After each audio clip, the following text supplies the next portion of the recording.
Наоборот, нормально, знаешь, что чуть-чуть расчехлиться, да?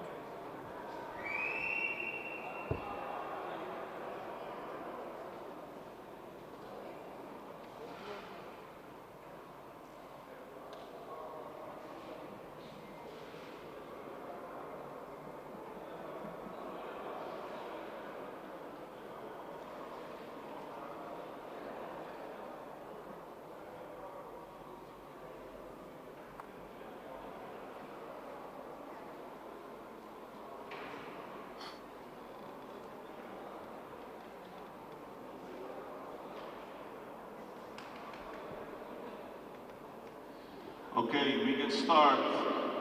Today only semi-finals. All the semi-finals are today. We have 2 breaks, so please be aware. 2 breaks, all semi-finals.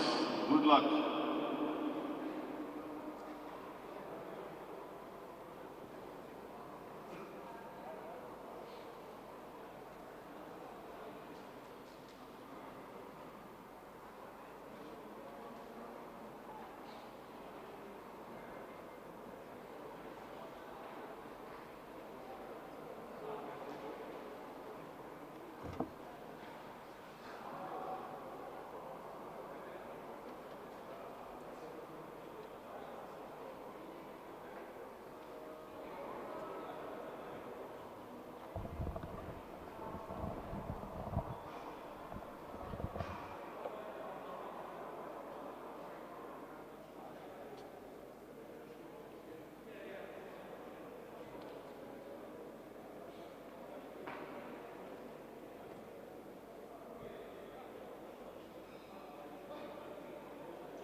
Hello, ladies and gentlemen, and day two of the Gamma European Championship in Tbilisi, Georgia is starting right now.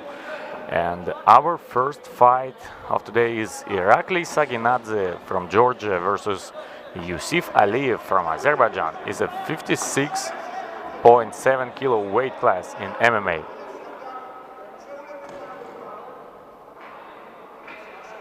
So as you can see from the start, Georgian fighter was trying to make a heel hook, but Azerbaijan fighter indicated that it's illegal technique, so the fighters were stood up and the fight continues.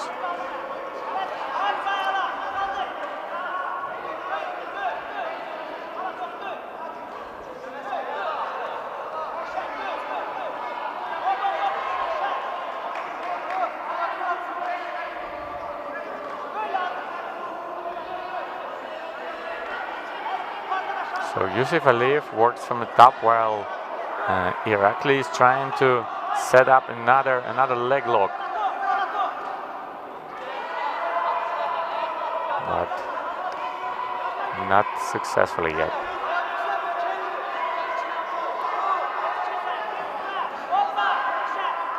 Ground and pound from Yusif Aliyev.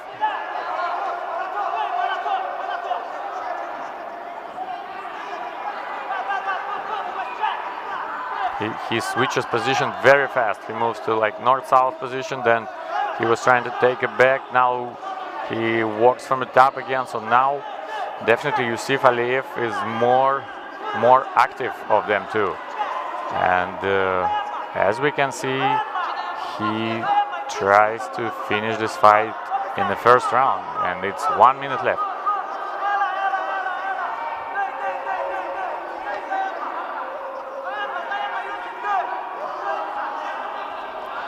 As you can hear, the teammates of IRAKLI, SAGINADZE and Georgian fans and audience support Georgian fighter, but so far everything is not in his favor. So it was a mount from Yusif Aliyev, but IRAKLI managed to get out of it.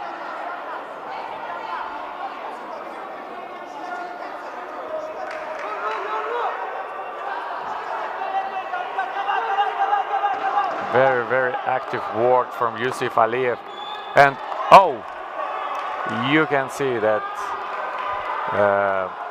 Marco Brewerson decided that he has seen enough in this fight, so he stops this fight when it was only 8 seconds left.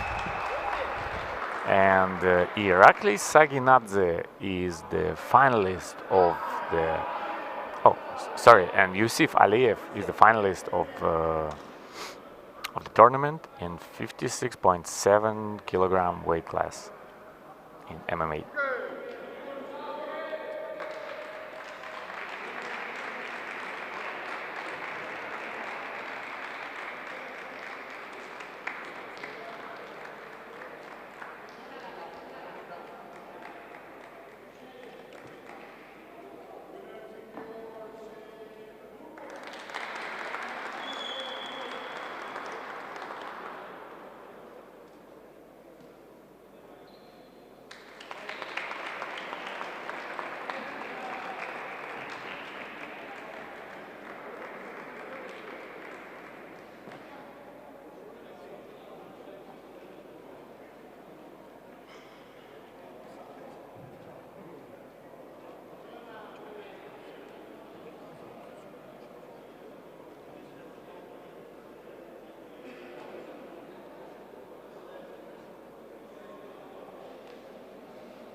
Aradın demeye çocuksu var.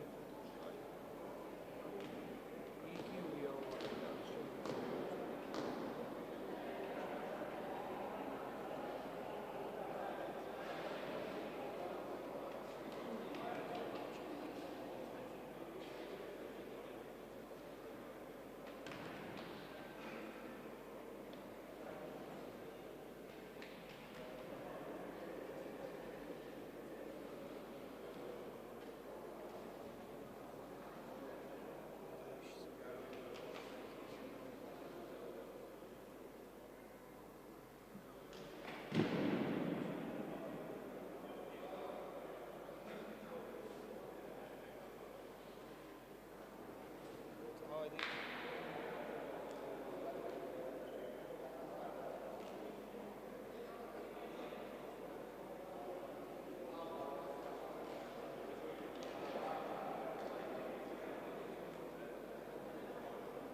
And our second fight of the day 2 of the Gamma European Championship is IRAKLI from Georgia versus Ibrahim from Germany. Very entertaining weight class. As you can see, the speed is just incredible, and both fighters are ready to work even 10 rounds if needed. And as you can see, the German fighter is in the top position. He takes the back, works very actively off the back of his Georgian opponent, and now he starts to land the punches, and that's the situation where Georgian fighter really needs to do something to escape from. Oh, very good rear neck choke, and it seems like it's gonna be a matter of seconds before Georgian flyweight taps out. So Ibrahim is the finalist, second finalist of 56.7 weight class in MMA, and tomorrow German fighter will take on YUSIF ALIYEV from Azerbaijan, who won in a previous fight.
the fight number 3, NIKA GUDUSHAURI from Georgia against PAWEL GRZESZCZAK from Poland.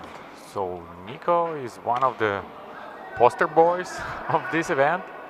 So he's one of the most entertaining fighters of Team Georgia, and I think he has one of the biggest chances. He's one of the biggest favorites in his own weight class to become the champion. And this is another weight class where all the fights are so dynamic and so intense, so you just cannot blink. So you will not miss any action. So you see that GUDUSHAURI is very active from a start. From starting seconds, he attacks his opponent. He has very aggressive ground and pound, and you see that he does the same as he did yesterday when he won quite decisively in one of his preliminary fights. So now it's semi-final, and right now Nika is on his way to winning this fight, but it's too early to say, so we will see, because PAWEL GRZESZCZAK is also an experienced fighter. He's a good grappler, and he was a slam, but I think that Nika gets a warning from a referee, but the point wasn't deducted because the slam wasn't too high, and Nika continues to work from the top position.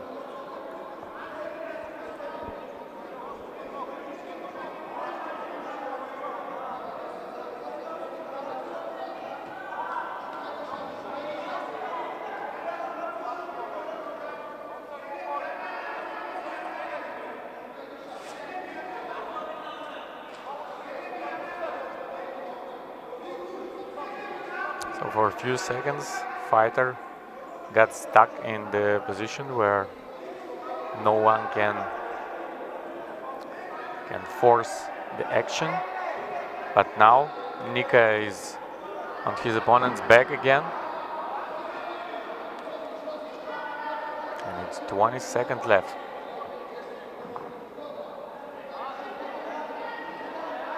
So Nika GUDUSHAURI is one of the most experienced Georgian fighters. He is a European Championship bronze medalist and Gamma World Championship silver medalist.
The second round of the fight between Nika GUDUSHAURI from Georgia and PAWEL GRZESZCZAK from Poland. GUDUSHAURI is active again, and he won the first round of this fight on all 3 judges' scorecards.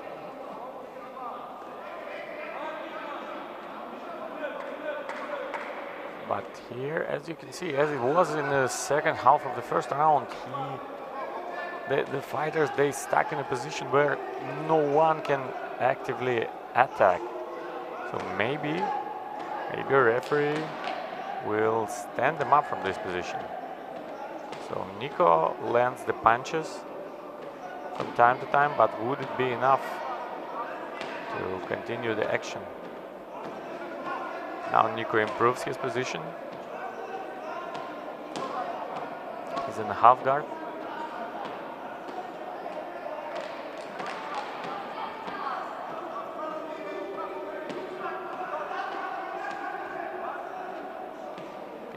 Back to the guard again. So I think right now Nico does just enough to be on his way to winning the second round as well, but of course we've seen what he's capable of at the European and World Championships, so maybe we could expect more entertaining fight from him, but let's see. We have over 4 minutes left in this fight.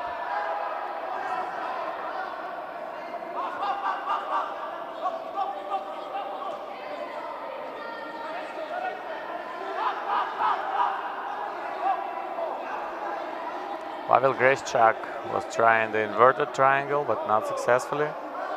So Nico controls his head. Pavel is trying to go for a guillotine attempt, but most likely it wouldn't be successful at all, as well, considering the angle of the body of his opponent. And now Nico is in the side control.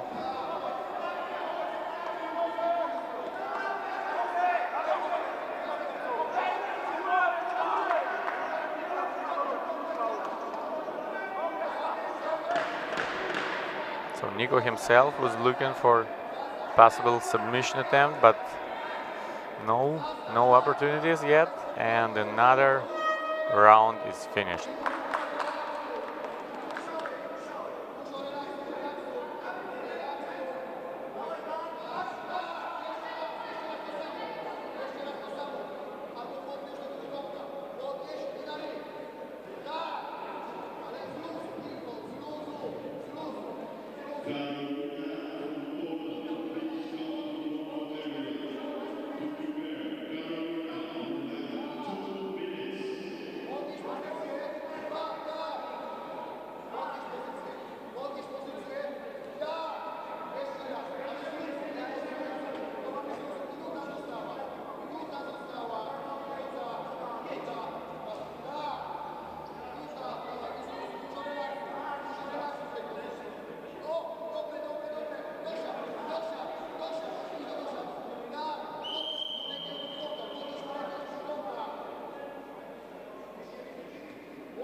And the third round of the third fight of the day, the ring number 1 starts. Nico GUDUSHAURI from Georgia versus Pavel GRZESZCZAK from Poland.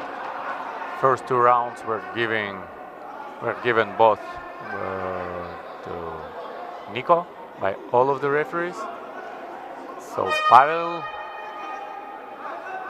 is down 2 points, and now as you can see, this is the first time when Pavel tries to take his opponent down, but instead he ends up in a bottom position, and Nico is in the side control again.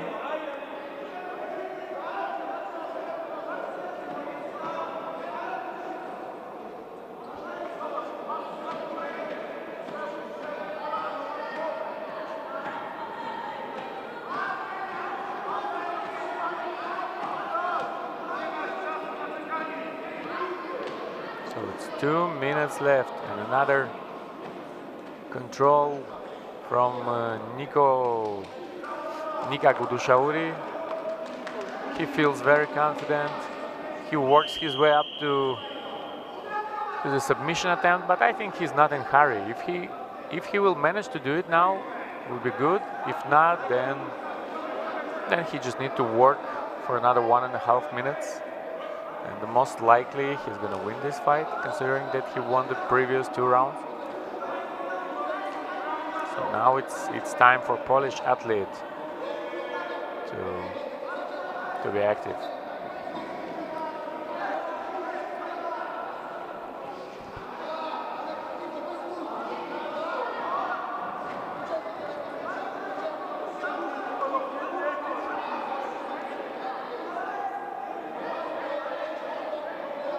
NIKA works from the top. As you can see, he's not trying to take any unnecessary risk. He's on his way to victory and the final spot at the European Championship, Gamma European Championship in Georgia. But now you see, in the last 30 seconds, he tried to attack, and it seems like, yeah, the referee decided to stop this fight. So NIKA GUDUSHAURI is our first finalist of Gamma European Championship in a 61.2 weight category.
And our next fight is Valentyn ZHURAKIVSKYI from Ukraine versus RASUL DAVLETMURZAEV from Germany.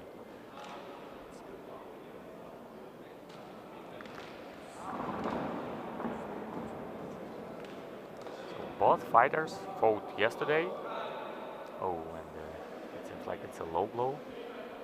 So the Ukrainian fighters gets the timeout to recover.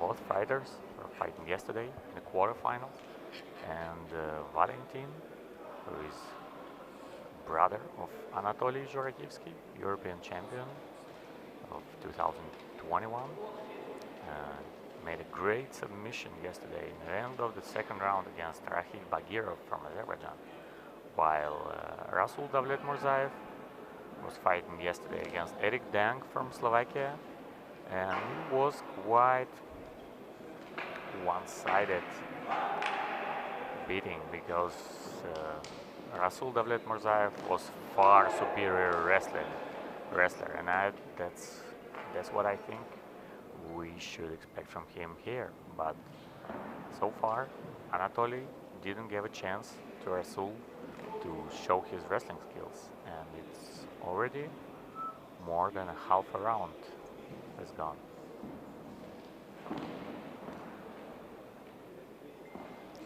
It's a good striking exchange, stand-up exchange, and it seems like RASUL is just waiting for his chance. He's waiting for his opportunity to take his opponent down, or maybe him and his coach decided to totally change his tactics for this fight. Let's see, but so far we haven't seen any of the takedown attempts from RASUL DAVLETMURZAEV. Oh, and here it is. Takedown attempt, lightning fast, and RASUL is on top in the guard. ANATOLII tries to stand up, but it's not that easy, and we've seen it yesterday.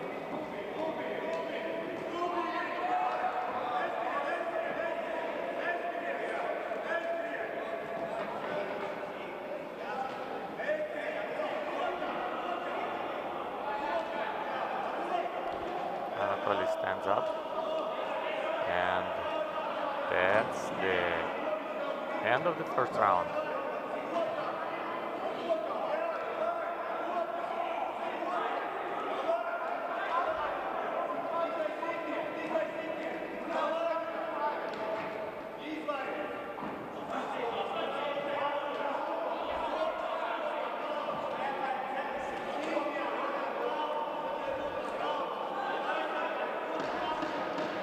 As you can see, when German fighter stays on top on his opponent, it's just very difficult, almost impossible to shake him off. He works actively, he probably does everything he needs to take this round. So in the next round, Valentyn needs to be very careful about RASUL's takedown attempt.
And the second round of the fight, Valentyn ZHURAKIVSKYI versus RASUL DAVLETMURZAEV, Ukraine versus Germany.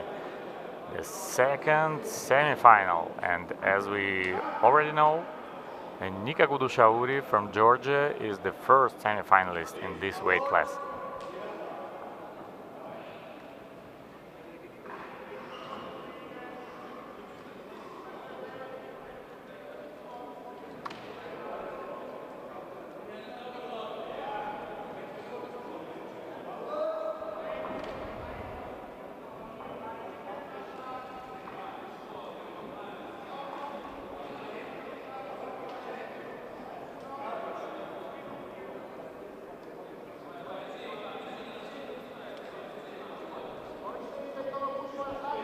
Valentyn tries to keep his opponent on the distance, avoid the takedowns, but yeah, it's easier say than do it when it's so experienced and so high level wrestler as RASUL. And as you can see, RASUL is on the top again, and I think he's gonna keep this position as long as it's possible. And I think the wrestler of this high level can do it forever. So now he's in a closed guard, working, and the coach from Valentyn's corner tells him that he cannot just lay on his back because it doesn't work in his favor, and he already lost the first round. So there is not so many chances left for him. It's already the last minute of the second round.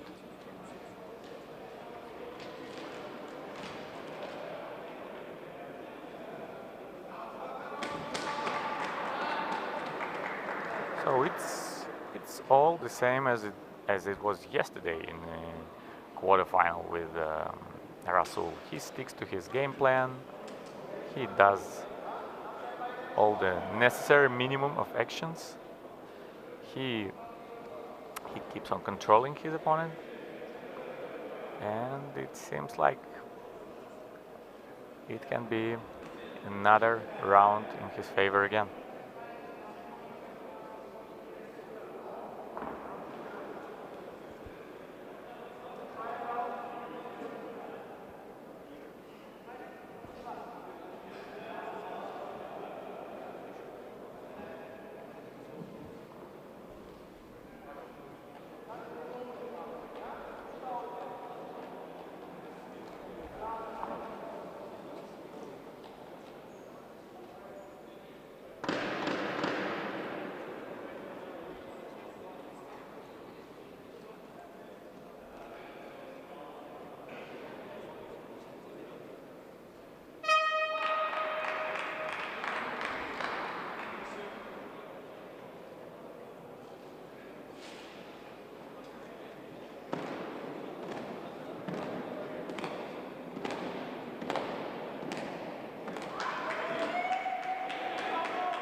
Third round, the fight between Valentyn ZHURAKIVSKYI and RASUL DAVLETMURZAEV, and that's the last chance for Ukrainian fighter to win in this fight. And you see how actively he starts. It's just the main question, like it was in the first two rounds, is can he sprawl and can he defend from the vicious takedown attempts of his opponent? So he succeeded right now with a is defending from takedown attempt, but you see, it's very difficult to defend from wrestling attacks of Rasul Davletmurzaev. He keeps on going and going and going, and that's what he did yesterday. That's what he did in the first 2 rounds of this fight, and that's what he's doing right now. And maybe somebody likes this style, somebody doesn't, but you know, you cannot deny that this style is very effective. Maybe it's the most effective style. So he doesn't take too much risks. He works from the top. As soon as Valentyn wants to get up, Rasul attacks him again. And it's just 1.5 minutes left. So it leaves less and less chances for Valentyn to come back in this fight.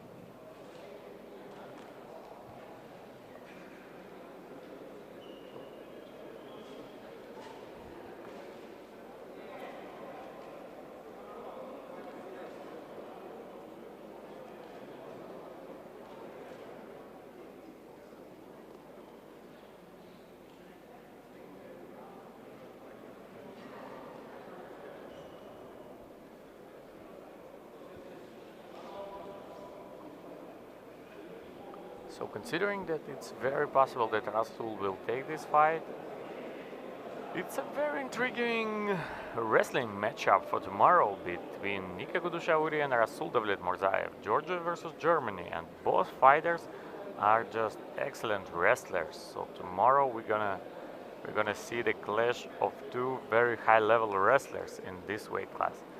But right now is the last 10 seconds, last chance for Valentyn to do something, but yeah, I think it's already too late, unfortunately, for Ukrainian fighter.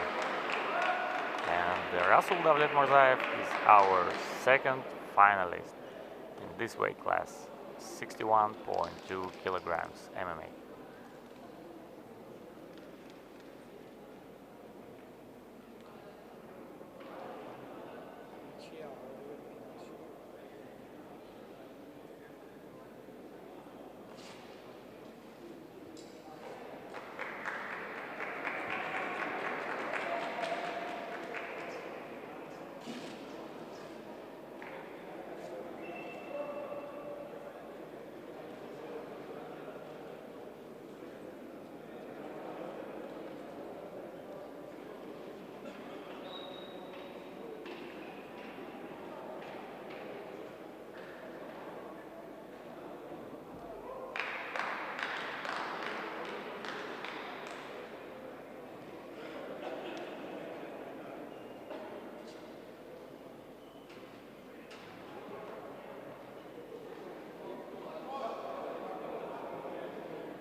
Benzina.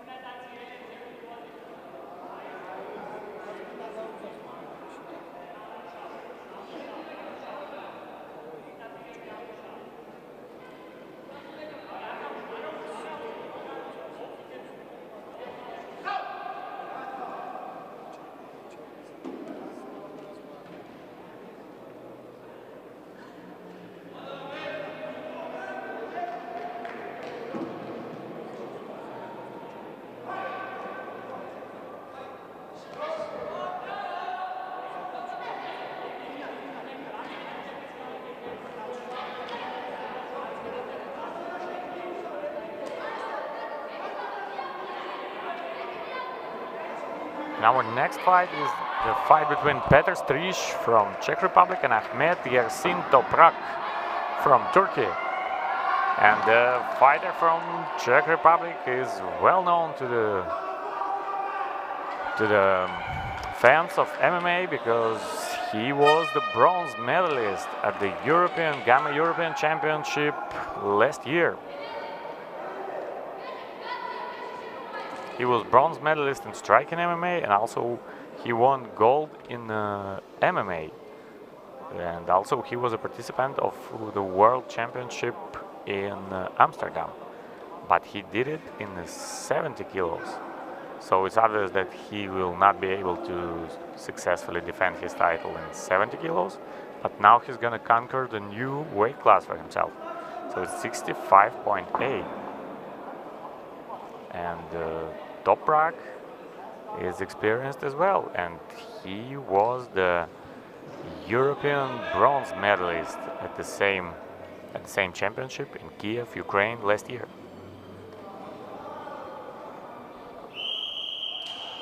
So you see that young Czech fighter is active. He obviously doesn't want to leave it to the judges, the decision in this fight. And yesterday it was great quarterfinals from both of them. For PETR, it was a great guillotine choke that ended his fight in the first round, and for AHMET TOPRAK, it was a back and forth battle that was ended in his favor. So I think that people in the audience, the ones who were present yesterday, they already have their own favorite in this fight. But we see that PETR is more successful so far in this first round. He doesn't give his opponent too much space, even though he didn't land any significant punches lately. But still, he works on that. He works on the, and again, ground and pound. A couple punches landed from the top.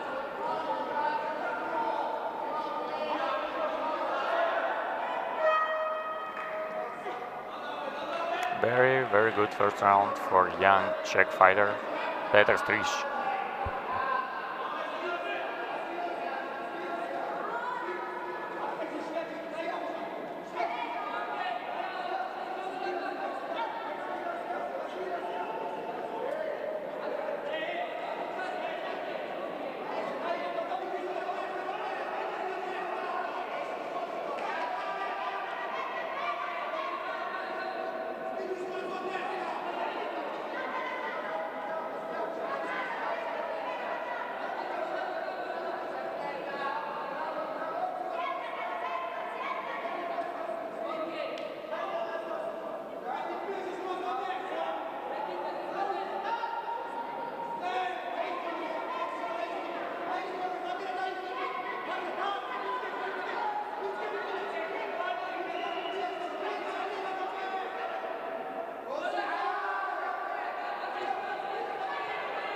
Petr STRIZ and AHMET YERSIN TOPRAK. The second round. All three judges gave it to Czech fighter, and deservingly so in the first round. And now you see that he continues to successfully attack his opponent. Good low kicks, inside low kicks from Petr.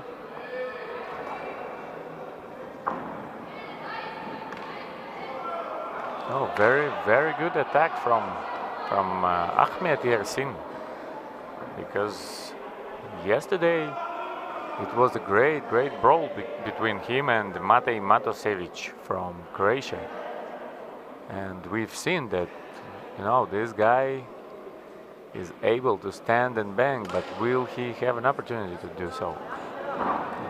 Another takedown from Petr STRIZ.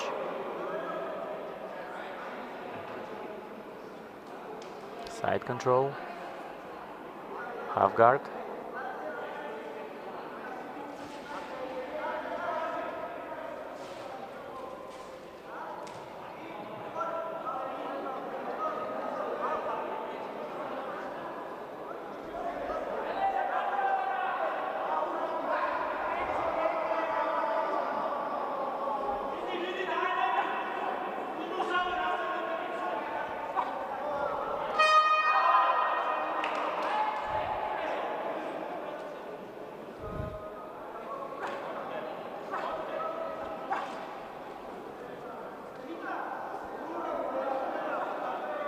Petr works on the top. This fight a little bit reminds the previous fight of RASUL DAVLETMURZAEV versus VALENTYN ZHURAKIVSKYI. So it's a good top control from Petr, but not so much of active attacks from Czech fighter.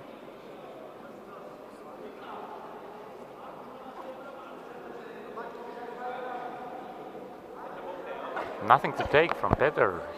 He is doing well. He's on his way to victory. He's doing everything right. He tries to save as much energy as possible for the final.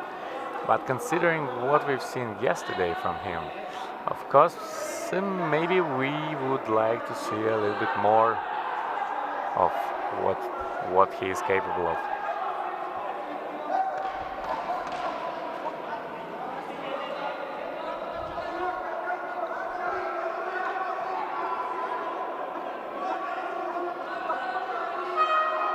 And the round is over.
Last round of the fight between Petr STRIZ and AHMET YERSIN TOPRAK. Big Turkish national team supports AHMET YERSIN, but so far it seems that he doesn't have too much chances. His best chance is right here in the stand-up, and that's what I think he understands very well, and that's what he's doing, trying to very aggressively move forward and attack, but he got called to the takedown attempt and then to the standing guillotine. So it was pity that he didn't have too much space from Petr STRIZ. But you see, Petr STRIZ, even though he is a young fighter, but he is experienced and he sticks to his tactics. He does exactly what he needs to do to become the first finalist of the European Championship.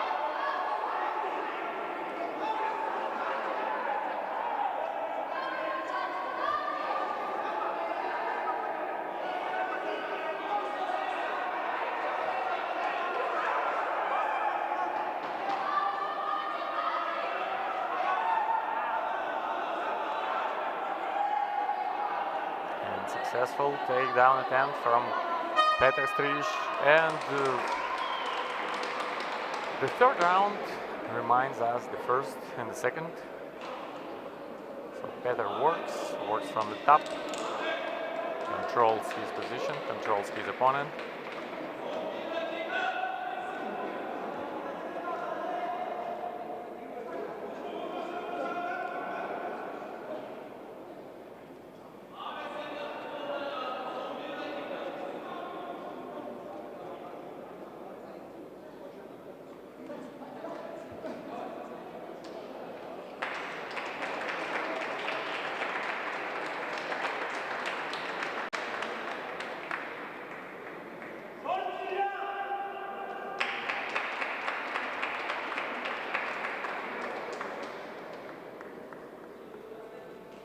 Forty seconds left.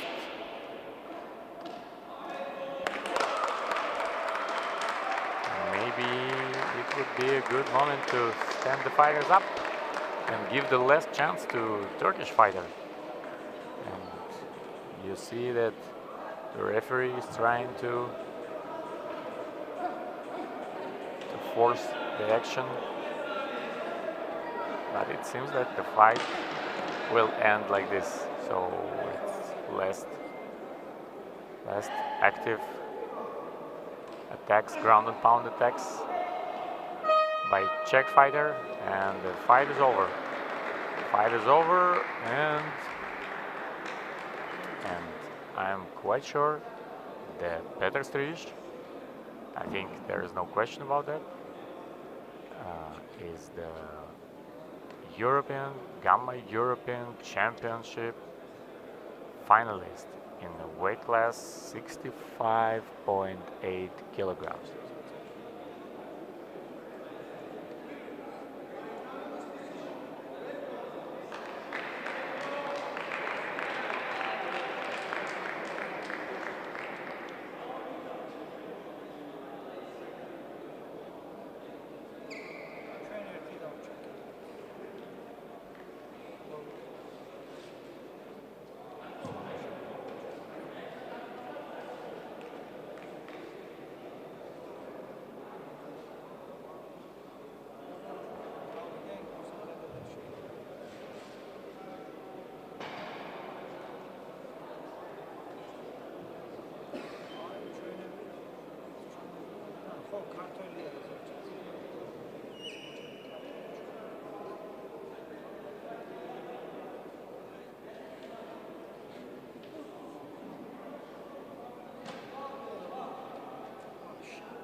And our second semi-final in 65.8 kilos is Rafael Movsesiani from Georgia versus Hamza Dagdeviren Hamza from Germany.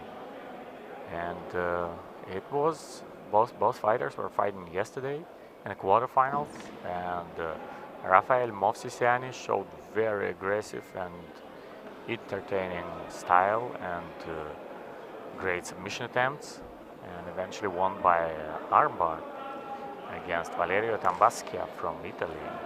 And Hamza Dagdeviren had really difficult fight, very close decision against Matej Spevak from Slovakia.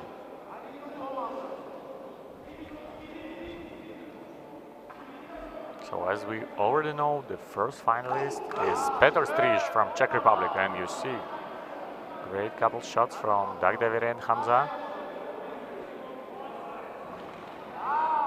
Good counter kick by Turkish fighter. By German fighter with Turkish descent.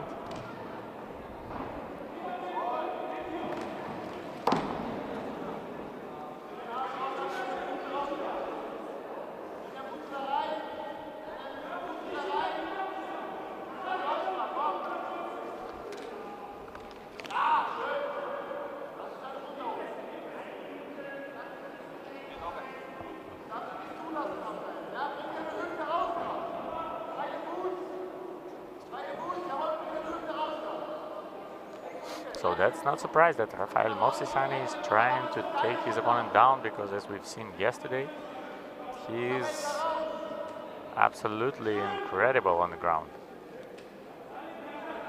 His transitions and armbar victory were just great, and I'm pretty sure that he would like to do it again. And now we can see it would be successful takedown attempt, but Dagdeviren Hamza hold the ropes, and it's obvious that the point will be taken from German fighter for illegal technique, for holding the ropes.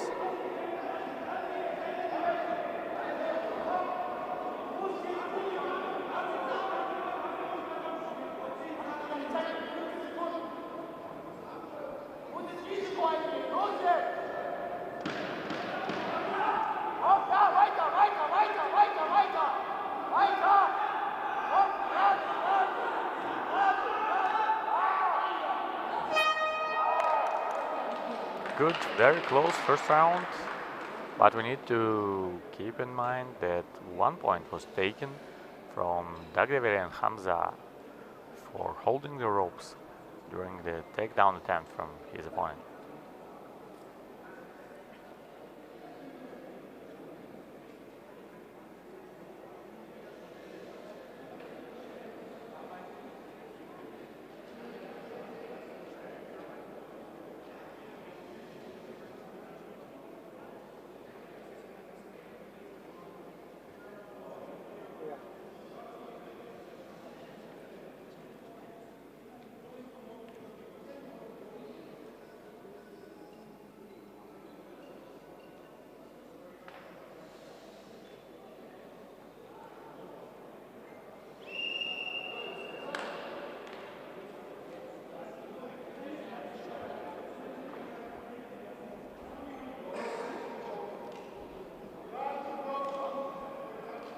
So after the first round, Dagdeviren Hamza is down 2 points. First round was given to Rafael Movsesiani, and also 1 point was taken from German fighter for holding the ropes.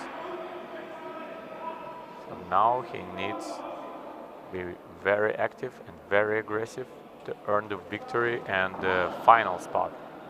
And that's, I think, exactly what he's going to do, because he had his chances in the first round. If he will be successful in keeping the fight in the stand-up, I believe that he has a chance to turn this fight into his favor.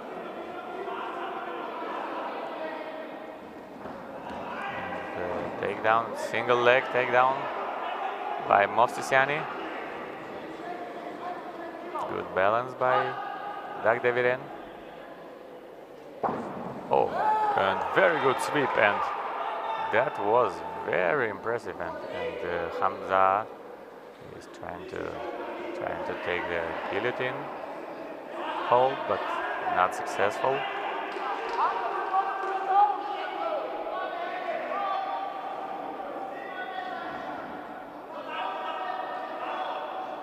Maybe, just maybe, Rafael MOVSESIANI is a little bit tired, because we did have a chance to see him tired yesterday, because he won his fight quite easily and it was quite a short fight.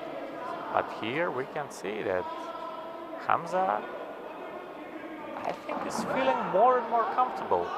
After lost the first round, of course he got nothing to lose and he needs to attack. And HAMZA looks quite good.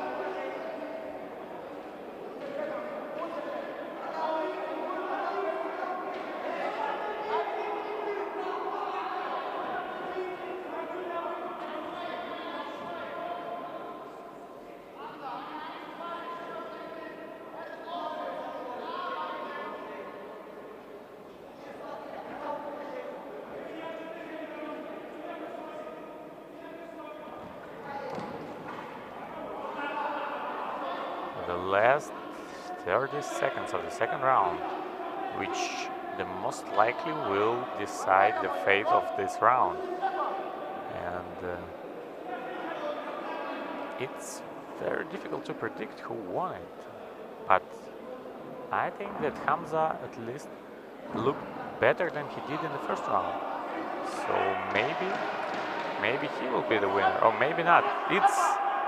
It's a very, very tough job that judges are going to have in giving the scores. Oh, what a great aggressive last seconds by Rafael MOVSESIANI. Maybe that's exactly what sealed the victory in this round for him.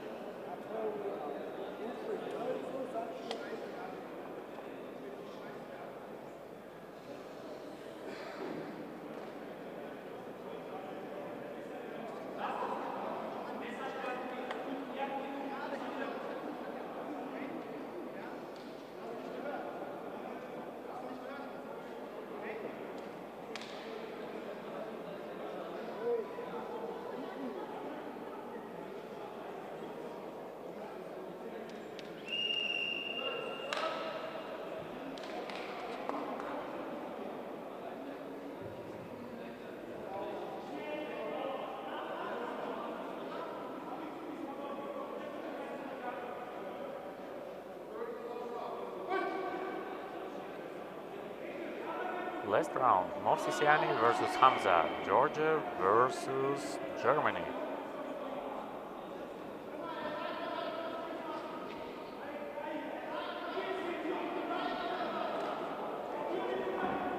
MOVSESIANI is the bronze medalist of the World Championship in Amsterdam.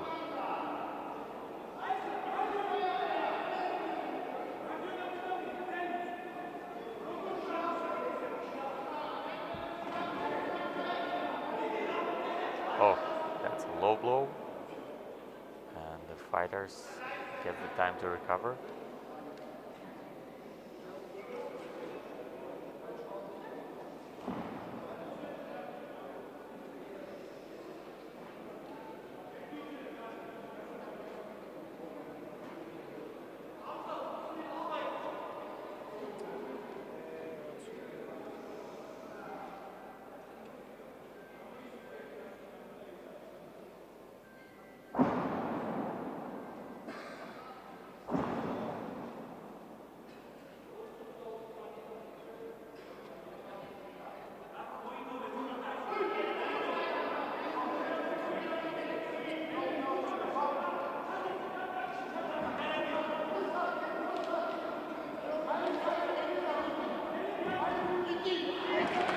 One and a half minutes and successful takedown attempt by Rafael MOVSESIANI.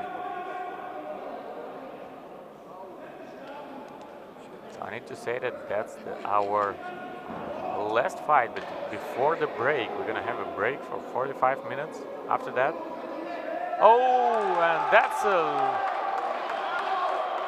Achilles lock attempt. Or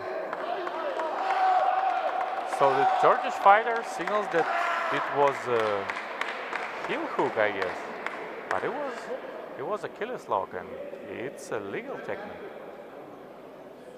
So let's see at the replay. But yeah, there wasn't this moment. Was it a heel hook? Because if it's a heel hook, then it's an illegal technique. No, I think.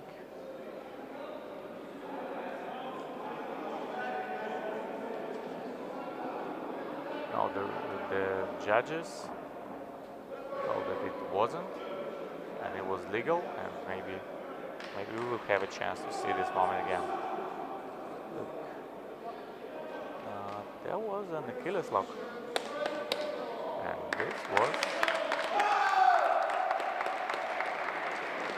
it was legal, and Rafael MOVSESIANI will advance to the semifinal, where he will take on PETR from Czech Republic.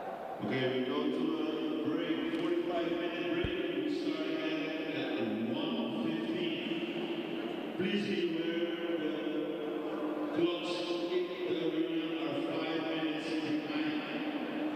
So we start at 13:15, 1:15 after the break.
Adam KROL from Czech Republic.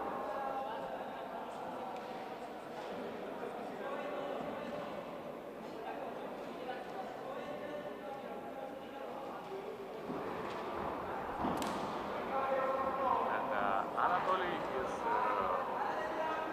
a defending European champion, won gold medal at the European Championship here last year, and also he had a great fight in the striking MMA because Anatoly participates both in MMA and striking MMA competitions.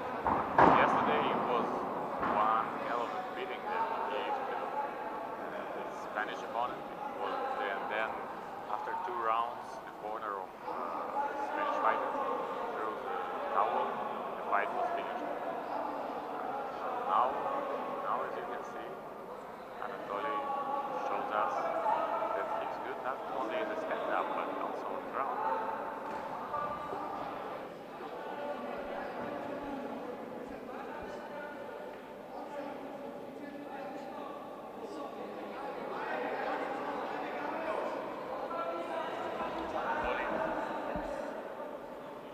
From the top.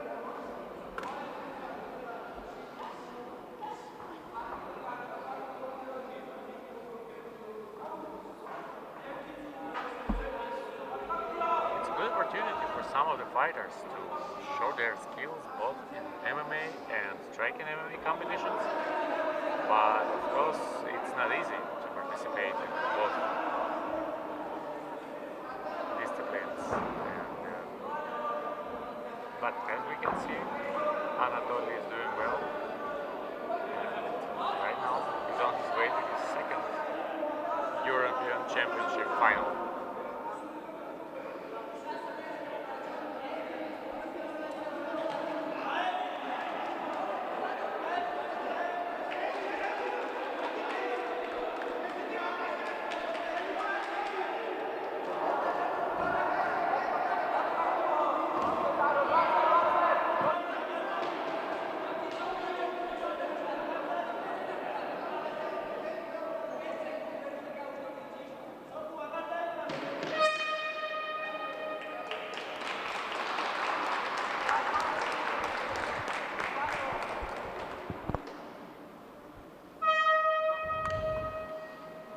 The end of the first round, and Anatoly did well, but Adam KROL is quite familiar opponent for him because they were fighting in the same weight class at the European Championship as well, and KROL became the bronze medalist in Kiev last November.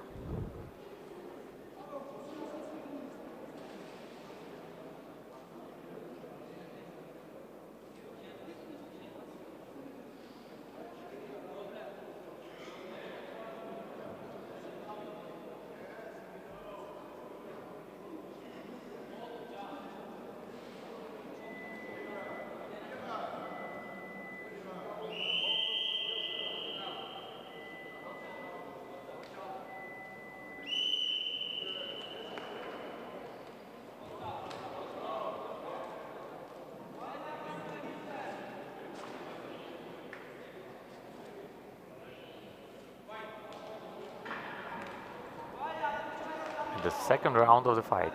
The first round was given to Anatoly ZHURAKIVSKYI by all 3 judges.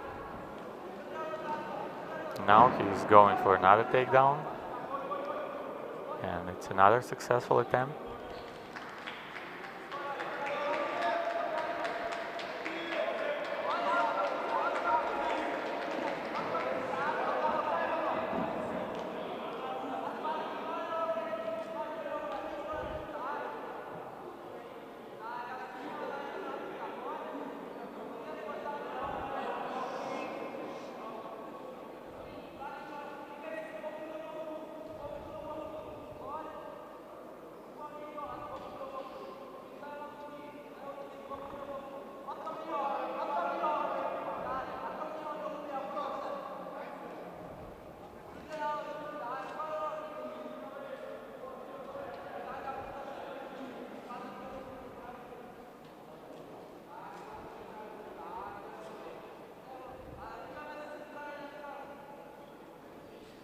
So as we can see, the finalist and last year's European Championship champion PETR STRIZ is in a corner of Adam KROL and giving him instructions, but it doesn't help so much so far, as ANATOLII is working his way through to the victory.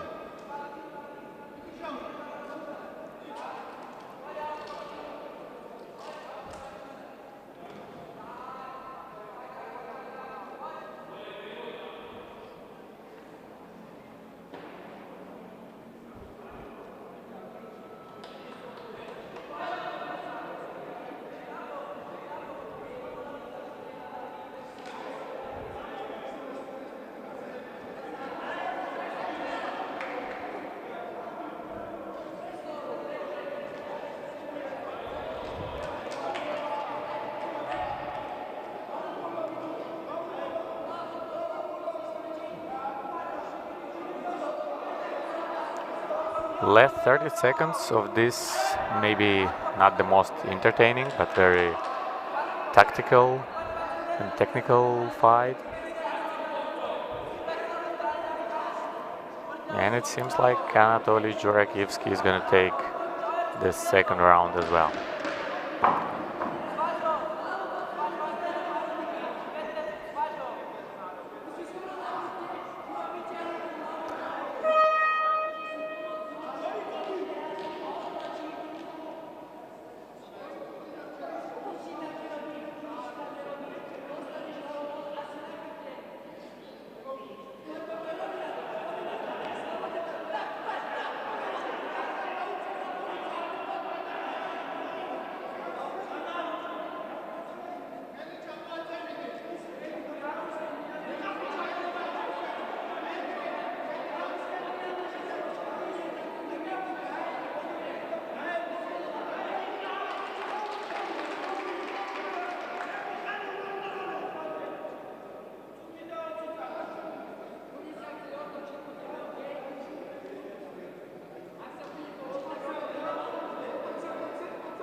Final round, Ukrainian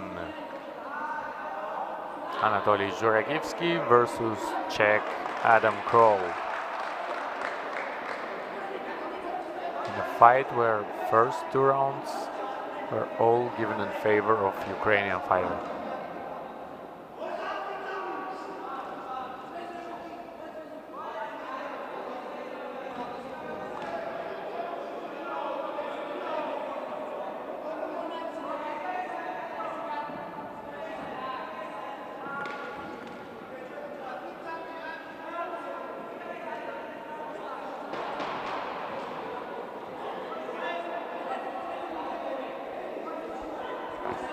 Minutes, 10 seconds, and Adam KROL is trying to take his opponent down, but what a throw by Ukrainian lightweight.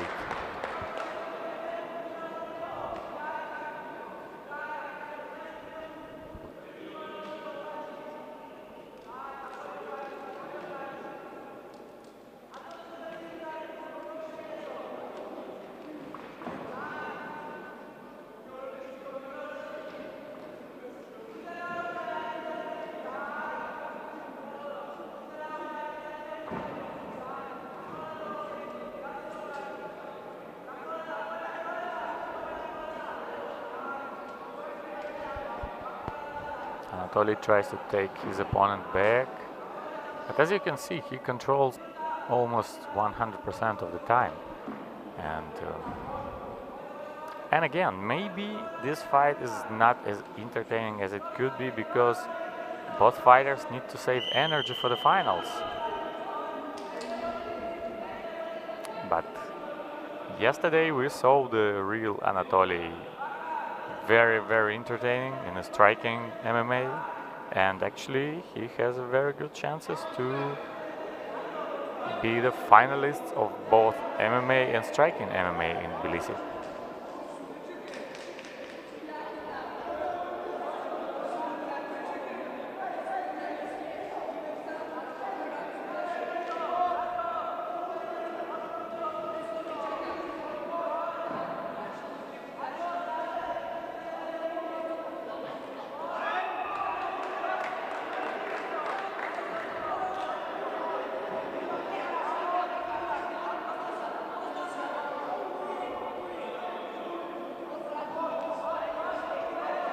Less 10 seconds. So now finally there is a chance, and I just don't know why Adam was going to go for the takedown in the last 10 seconds, because maybe it would be his chance, even though it was quite unlikely that he could win this fight by the knockout. But anyways, now Anatoly ZHURAKIVSKYI from Ukraine is our first finalist in MMA 70.3 kilos division.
Okay, and fight number 8, Gabriele Galluccio from Italy versus Mahmoud SAYFULLAEV from Latvia.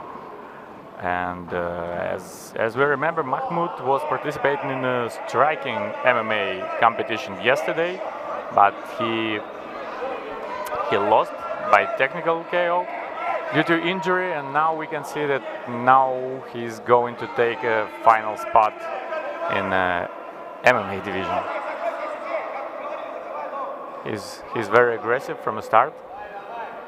Takes the half guard position and works from top.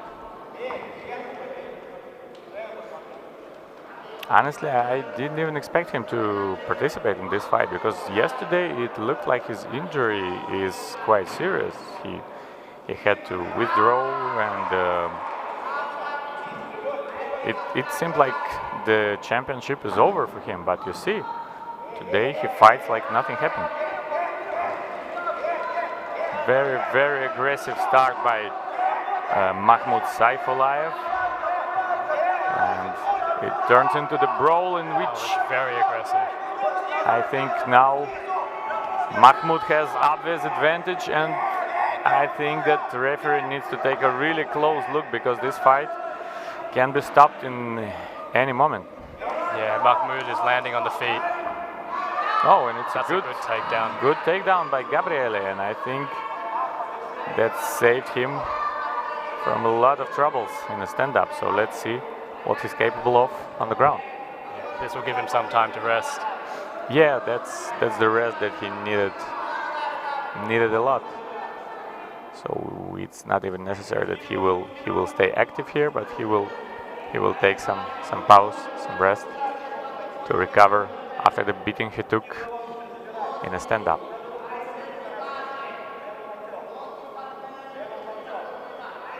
Yeah, he's maintaining good top pressure here. Perfect. It's exactly what he needed to do.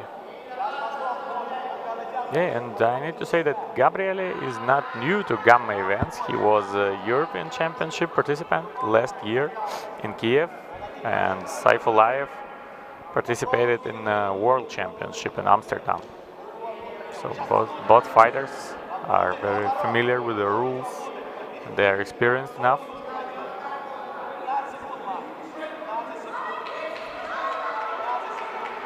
But it's quite a big surprise to see that now SAYFULLAEV is not as active as he was in the first 2 minutes. I don't know, maybe it's still his knee injury that affects his Yeah, let's see actions. when he gets up. He seems to be moving fine on the knee at the moment, but it's hard to tell.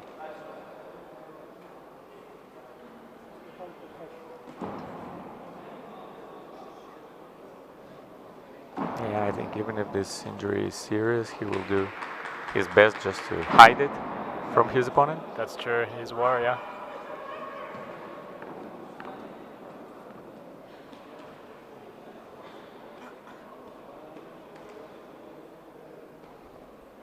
Yeah, very interesting round. It seemed like the first minute and a half, Mahkhmud took it upon himself to be the aggressor, and towards the end, Gabriele. Yeah, and I think that Mahmoud's aggressiveness is exactly what brought him the victory in the first round, because as I can see, all 3 judges gave it to Mahmoud.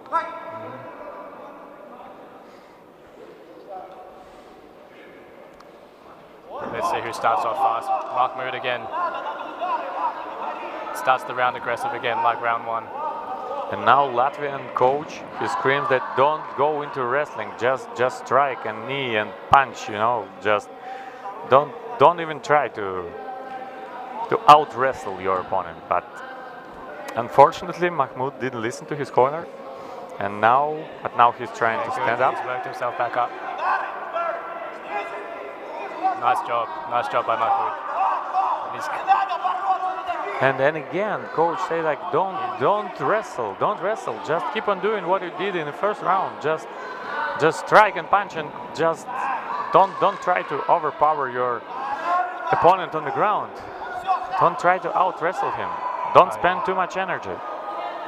Yeah. there is some problem with equipment of Italian fighter, but I think it's not that serious, so Yeah, they can continue. You can see when Mahmoud's striking from the stand-up, he is landing.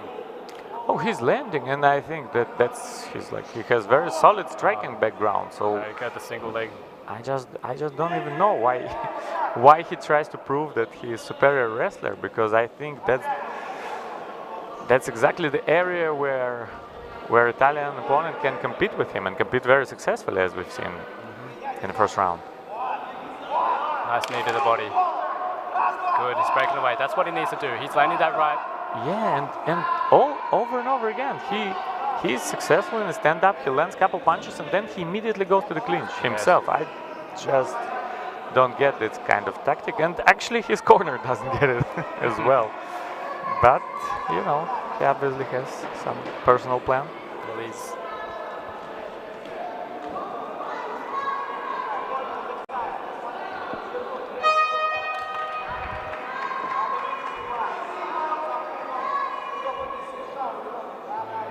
Gabriele is working for the takedown again. He's almost got him, but his arm's over the ropes there. Yep, referee's seen it. Takes him to the ground. And we already know the name of the first finalist. He tried to sweep. Well, look at this grappling display by Gabriele.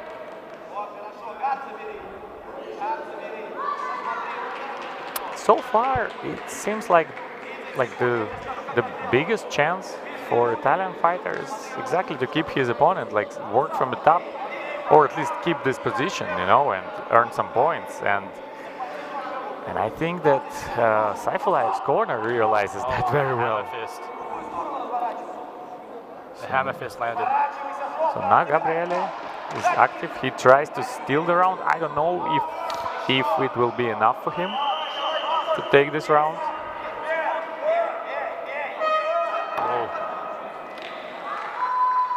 What do you think about that round?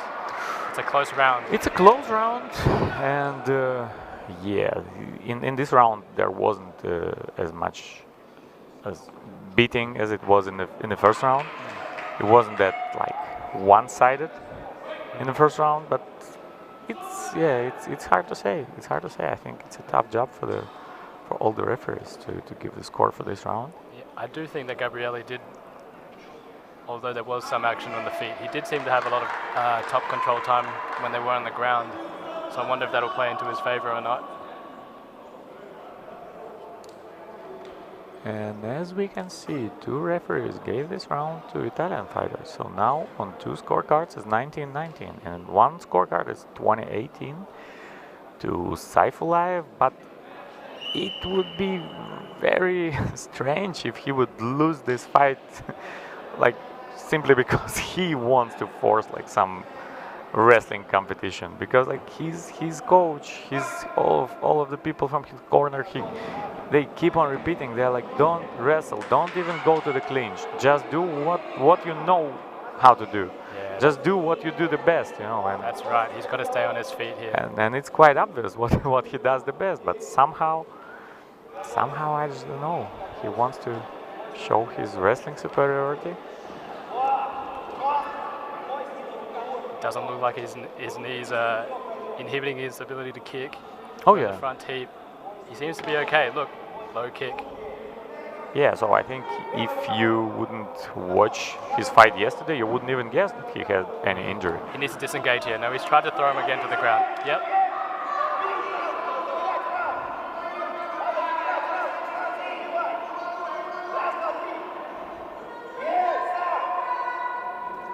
Nice head movement from Mahmoud, and the low kick again inside.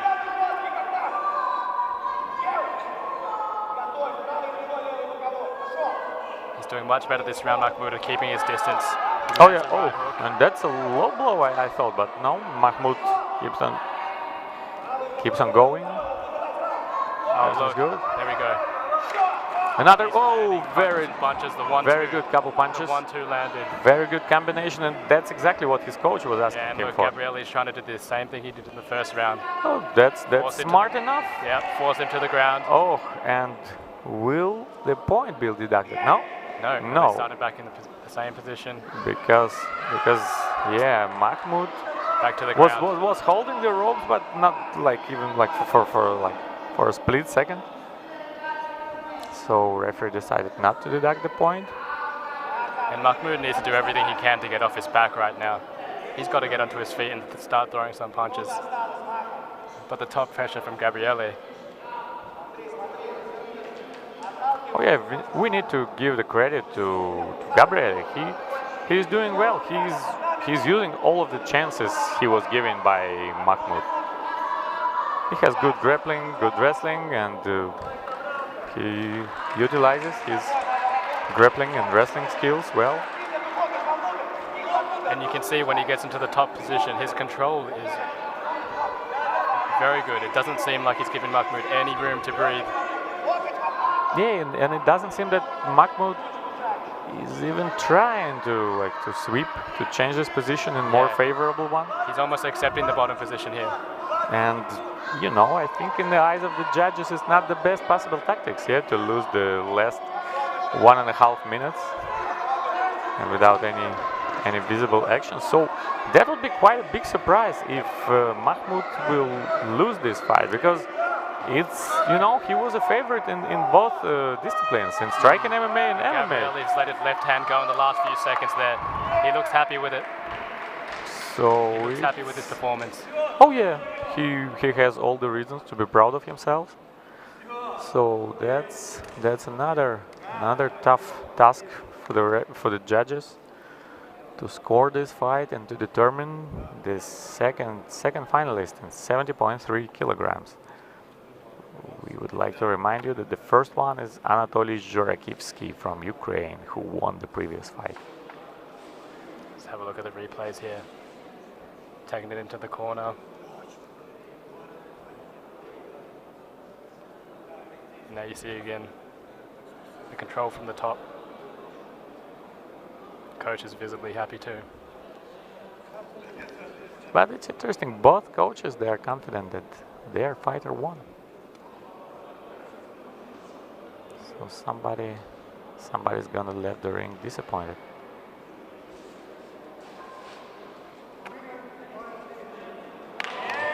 And yeah, as we can see, it's a split decision in favor of Mahmoud SAYFULLAEV, but it was so close, and then you see that Italian coaches, they are not satisfied with this decision. It was definitely a close bout. Hard to score. And now we have a final in 70.3 for tomorrow.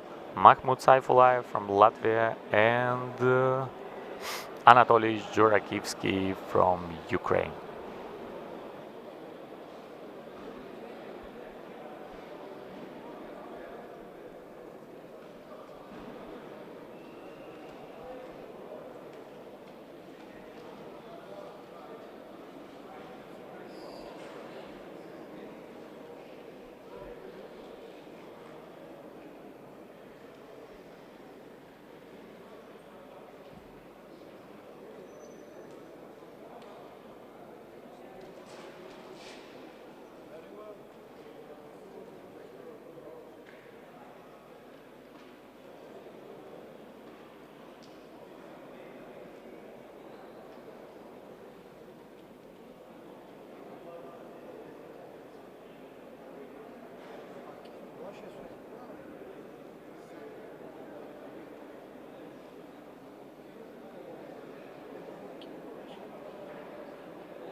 Okay, and a very, very intriguing semi-final in a 77.1 kilograms.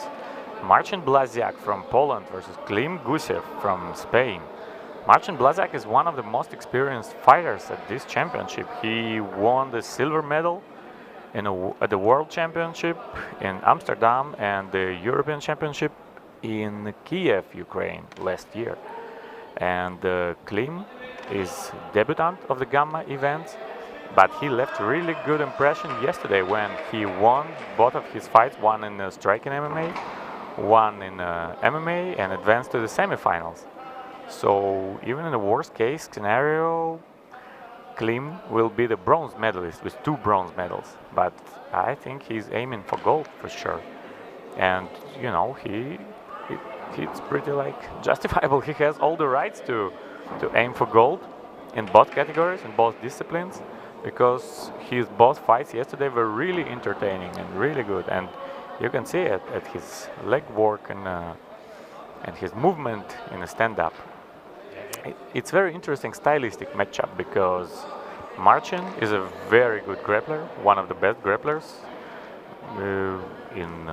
at the championship, and Klim is maybe the biggest like breakthrough fighter, the biggest like the best new fighter in Gamma. Yeah, but Marcin's pretty happy right now to stand and trade in the center of the ring. They both look very comfortable on the feet here. Yeah, Marcin is very well-rounded. Of course, like his strength is wrestling and grappling, but if he needs to stand and bang with the opponent, he doesn't hesitate at all. And as you can see, Klim switches the stances all the time, trying to find a suitable distance for himself to attack.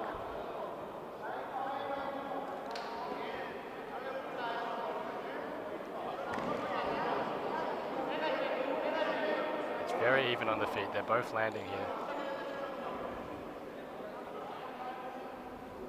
Right. And the first takedown attempt. Can he take him to the ground? Knee to the body. Klim, 2 knees to the body. Yeah, Klim shows one more knee to the body.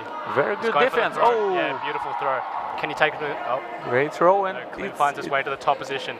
Hammer fist from the top. And I think it's a smart tactics, considering that it's only 15 seconds left. So Klim got nothing to lose, and maybe he can even seal the victory in this first round by active enough ground and pound.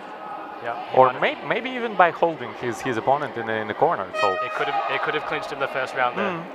Yeah, that was very interesting. Yeah, he thinks he's got the first round. Fist up. Close round right until the end of the round, where the takedown attempt from Marcin came.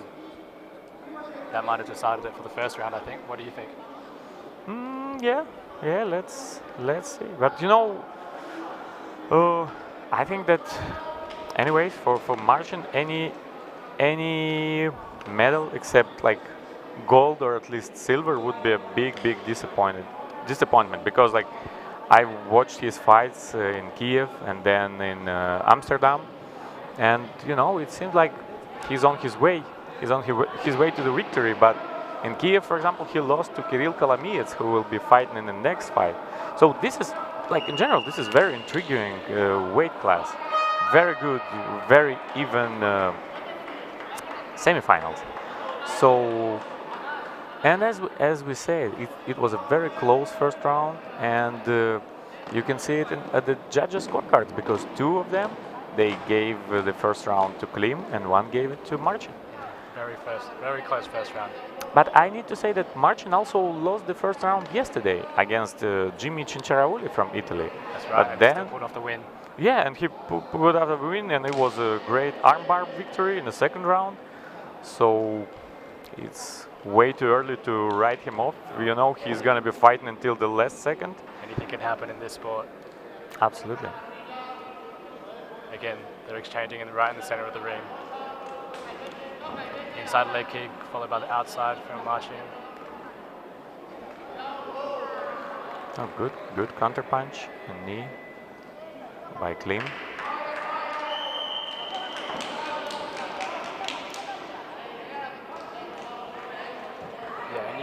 quite interesting. As I'm watching Klim throw his strikes, especially his leg kicks, it doesn't really look like he's throwing them full power, more just so to land a few points.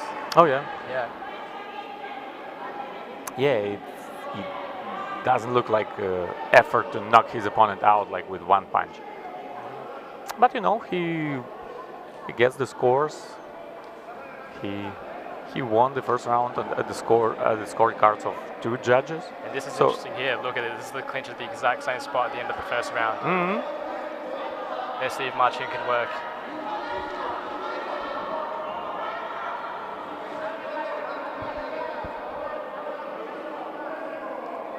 Good wrist control here from Klim, not allowing him to form the body lock around him. And it's quite unexpectedly that so far, if we count the successful takedowns, it's 1-0 in Klim's favor. I don't think that so many people expected that to happen in this fight. Yeah, but you can see that wrist control. Look at how he's grabbing the left wrist of Marcin, not allowing him to get the take control. Here we go. He's going for the same throw. And yeah, it's absolutely almost the same situation. Only that that Klim wasn't able to counter him. That's right. He's gone again in for the single leg high crotch. Oh, Klim ends up on top again. This is very interesting. Yeah, and this situation is like really mirroring the situation in the first round. So it would be really interesting if after the second round Marcin will be down by 2 points and he would need to take a risk and to attack just to finish the fight, because that would be his only choice. Because now it look seems at Klim's control here too. He's isolated the leg under his hips there, and with his left arm he's held the other leg, not allowing Marcin to build a base to get up on. Yeah, it's quite beautiful. Look at that. Yeah, it's very good grappling technique shown by Spanish fighter, and you see how confident he is. Happy about that.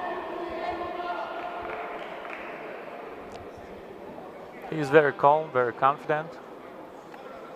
Let's take a look at these highlights. The exchange into the clinch again. Same spot in the first round. Tries that throw again. Unable to get it.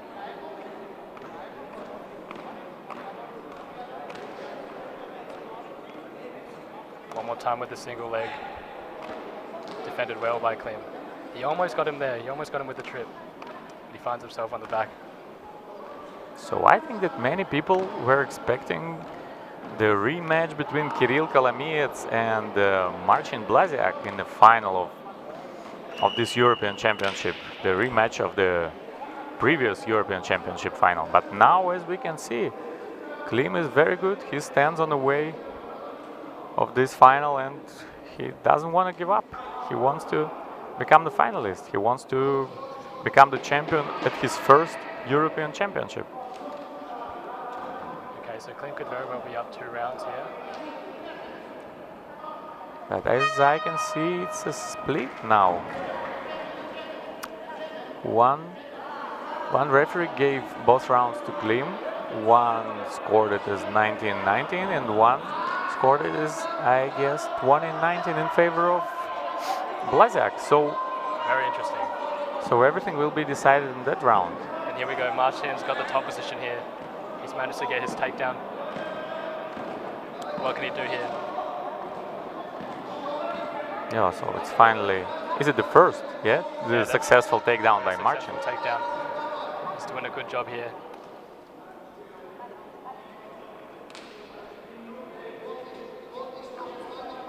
Klim's very relaxed here. Again, you can see the wrist control that he's got on the left wrist. Again, making sure that Marcin can't get the left hand off. But here we go. Yeah, but now Marcin is trying to advance his position.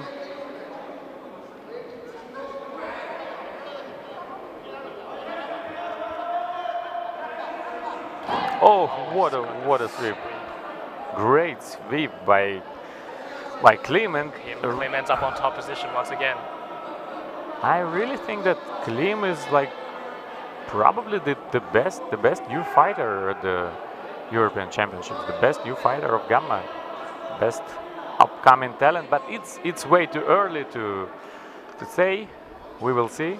We also have the finals tomorrow, but I really like what I see from him. Now he's firing the right hand from the top. Hammer fist, hammer fist. Martin fires back from the back.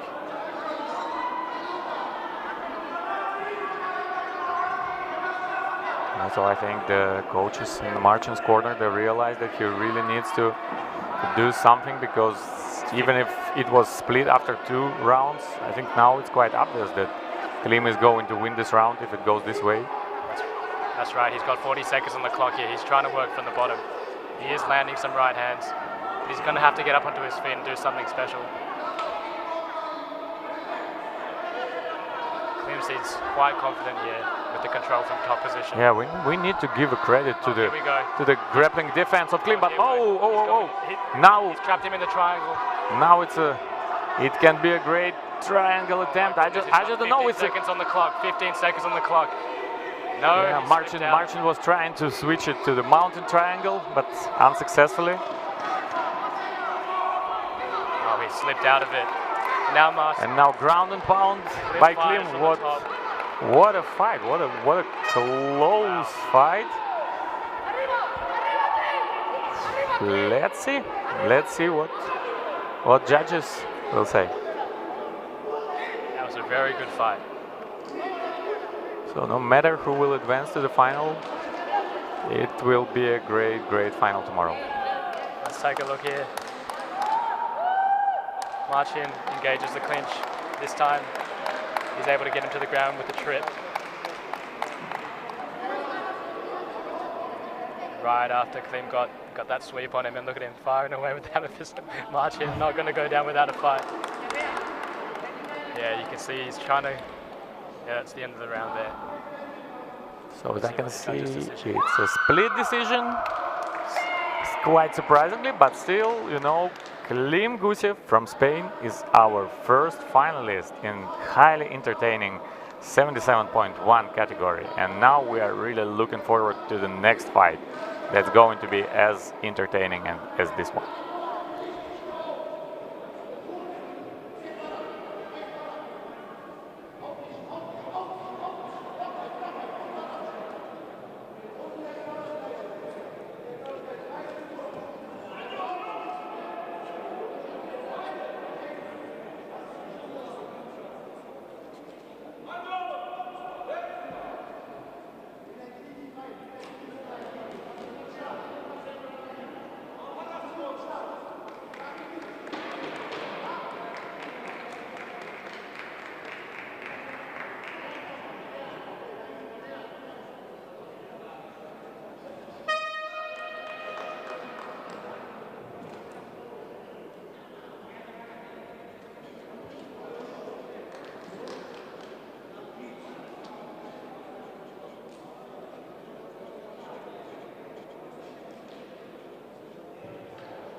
And another great matchup in a welterweight division.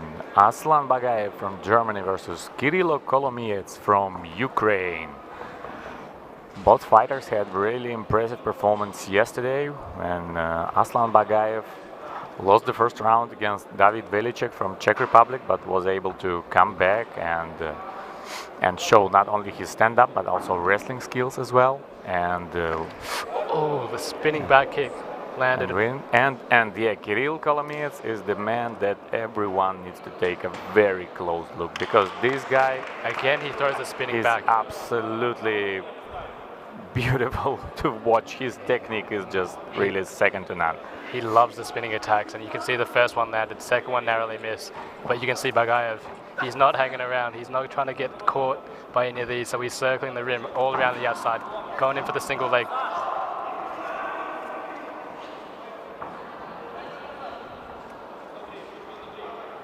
And that's exactly what we could expect, because Kirill has quite significant height advantage and length of arms and legs. So I think that Aslan needs to utilize his wrestling skills here. Yeah, he needs to close the distance. That's where he's got a little bit of an advantage, and he's able to take him to the ground. Actually, he's able to take him completely out of the ring. Yeah, now, yeah. So let's restart it back in the ring. Fell out of the ring, yeah, in the same position.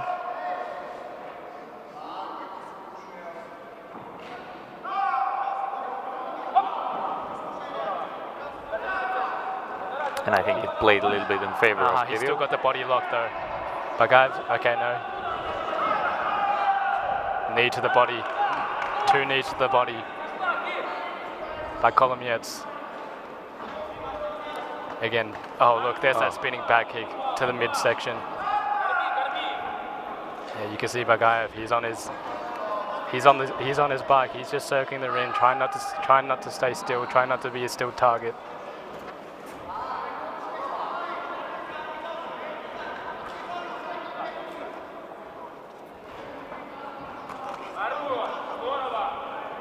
So yeah, at the look at this. At the European Championship in Kiev last year, Kirill was probably the most impressive fighter from all the champions. The sprawl, he's missed the second takedown attempt. Very good sprawl. You can see that he saw this takedown attempts and he prevented it nicely.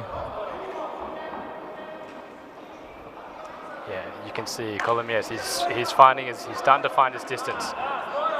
So on his punches. Bagayev closes the distance once again on the single leg. He was able to get a successful takedown of the first attempt. So you can see that Kirill is not only well aware of what's the strength of his opponent, but he knows how to defend against that. That's right, yeah. Disengages there in the clinch. Beautiful work. That's the end of the first round. That's a very, very close first round. Yeah, so it depends on like what the judges give the scores for. Okay, because so let's have a look at these replays too. I mean, yeah, I think if we take about like the damage like inflicted by the fighters, I think it was more damage from Kirill. I agree. Yeah, he was definitely landing more on the feet. His kicks are lightning quick, and he was landing a few there in that round. And as we can see, all 3 judges scored this round in favor of Kirill.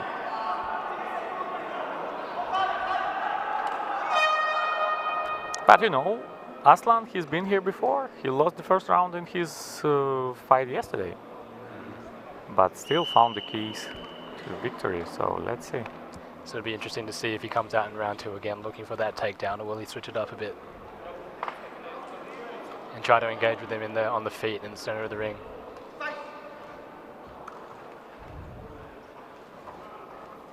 You can see him again circling the ring, trying not to give Kolomiets a stationary target to fire at.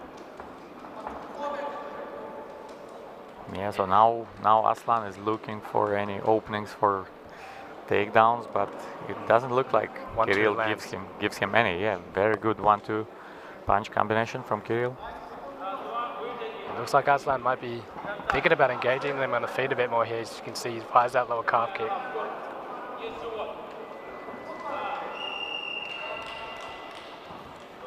But it's obvious that you know, Aslan, he needs to set up the takedowns. It's just not gonna happen. He's just not gonna like shoot for single leg or double leg, and Kirill gonna give up. Yeah, that's right. He's got to hide that takedown attempt behind a couple of punches or a kick or something like that.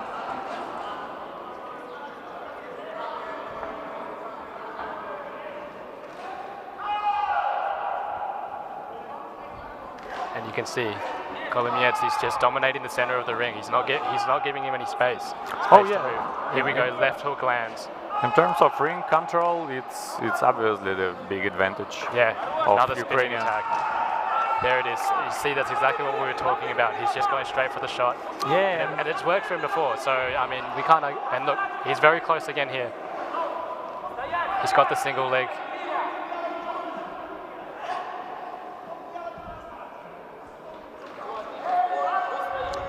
Kolomyets, thanks him for his troubles there. He's trying to switch the double, but he can't get it. Trying to move up to the high crotch and lift him up for the takedown. And the coach of Kirill, he say like, okay, squeeze his neck, just, you know, he like, you can tire him up, you know.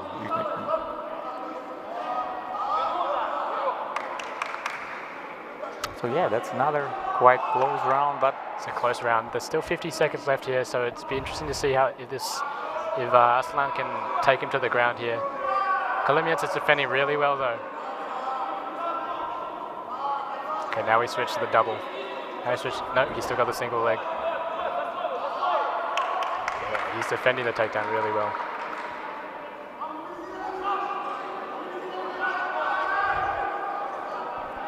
so the last 30 seconds of the second round. Another very close round in this fight. Oh.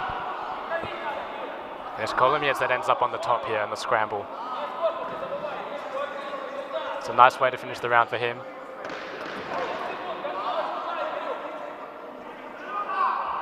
Landing a few body shots. The round will probably end here on the feet. Oh, one more for his trouble. That's the second round. So it looks like Kirill's coach is satisfied with what he's seen in the second round.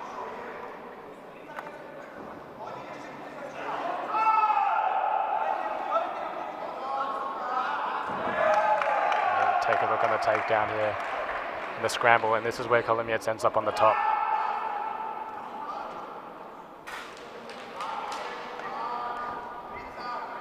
Coach adopting a unique take on cooling his fighter down.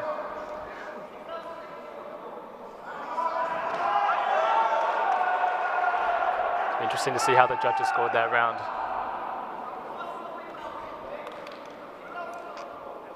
And so all three of the judges, they gave it to Kirill. So now Aslan is down 2 points. Okay. So he's got to come out swinging in this round. He's got to finish it by a TKO or a submission. Let's see how he changes his attitude.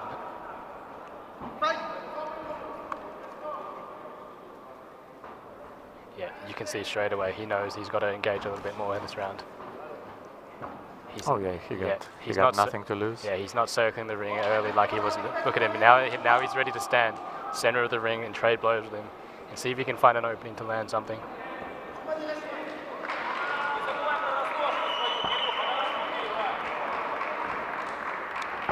Oh, what is incredible, lightning quick too. Didn't quite land, landed on the gloves. The guard was up for Aslan.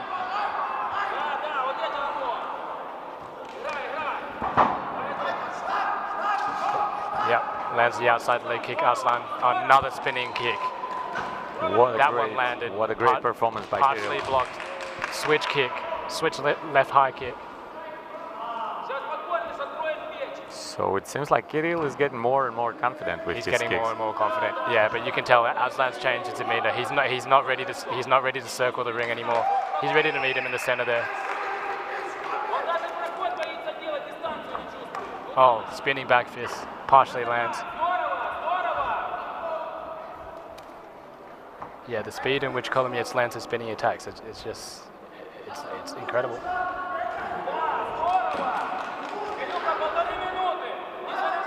Jumping knee, and now it's 1.5 minutes left. The last chance for Aslan Bagayev to advance to the finals.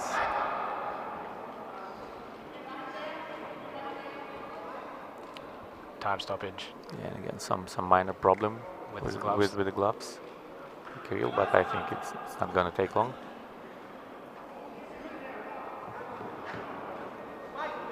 All right, a minute left on the clock here. Aslan's got to really come at him. He's really got to go forward here and look for something. Time's running out. He just keeps you guessing. Kalimiets, he's feinting well.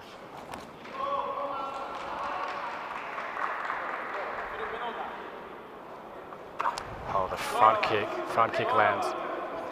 Yeah, so now it seems like Aslan is in quite desperate mode with his attempt. He just really needs to create something new, and it doesn't seem like Kirill is gonna let him do it. Yeah, he needs to throw, but he can't find the mark. Yeah, so now they're like the distance is comfortable for Kalimiets. Yeah, Kalimiets has found his distance. He knows where he's safe and he knows where he can land. Here we go with the single leg from Aslan. Yeah, so the most likely that's the last chance, and it's only 17 seconds left.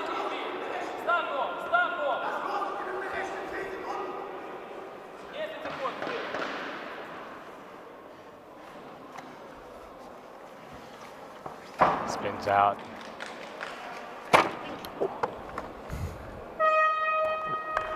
Kalimiets ends up on top. And that's the end of the fight. Kicks the commentary booth. Just for good measure. He can hit it. He can hit whatever target he wants around this ring, apparently. Oh yeah. Including your phone. Look at that spinning attack. Partially lands. So One more time. I think it would be safe to say that Kirill is the winner of this fight. Yeah. Let's wait for the judge decision. It's safe to say that your phone is also a loser of this fight.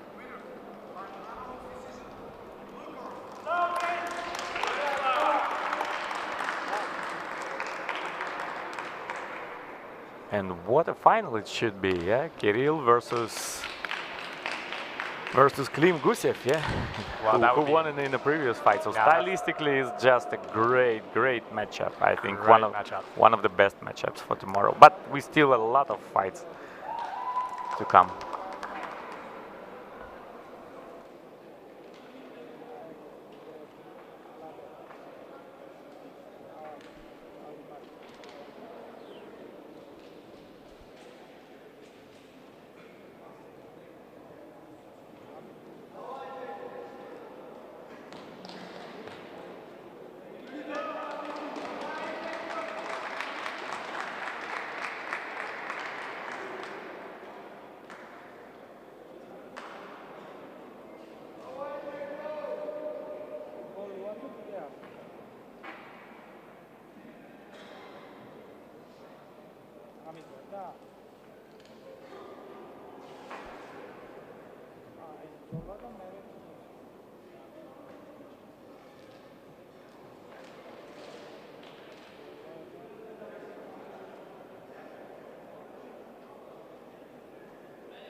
Now the first striking MMA fight at the ring number 1, and it's 56.7 category, and Nikita Zelinskyyi versus Akaki Chikarishvili, Ukraine versus Georgia.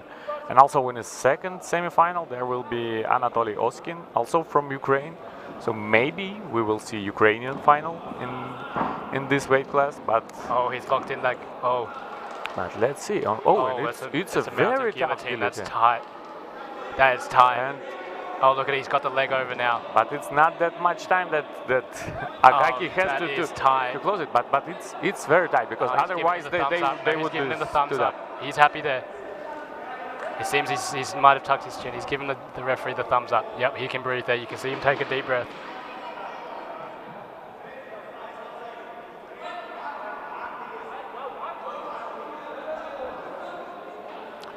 That's a tight Yeah. guillotine, and Nikita shows that nothing happens, that he's safe, and Marco Borison decides to stand him up. It was great though. It was a very, very quick neck attack. And that's basically the only attack. It has to be quick in striking MMA, That's right. just if you want to finalize it.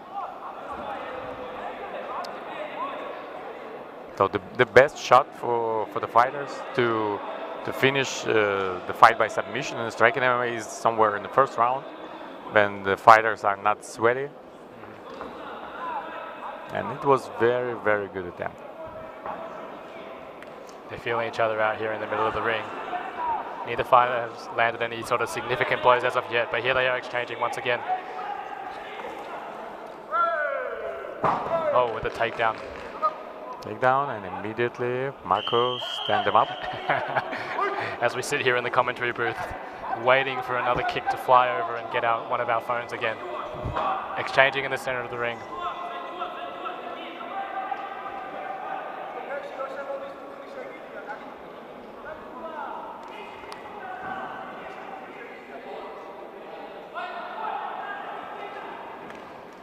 Inside leg kick lands. And this weight class, it's always very dynamic and very fast. So these guys can tirelessly work for much more than even 3 rounds, and you can see that. Yeah, the pace is quick. Oh, he catches the kick. Again, he's going in for the double leg. Lands another takedown. Yeah, but now I think this time the guillotine is not as tight as it was. No, it's not. When it was the first attempt, and now the round is over. Very quick first round.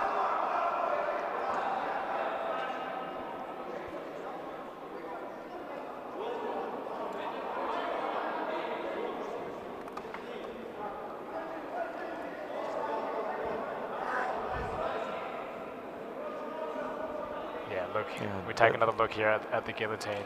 Yeah, that was a very good chance for Georgian fighter to finish. And you can sort of see even just there on that replay that it didn't look like it was all the way under the neck. He looked like he might have just tucked his chin just in time to stay safe in there.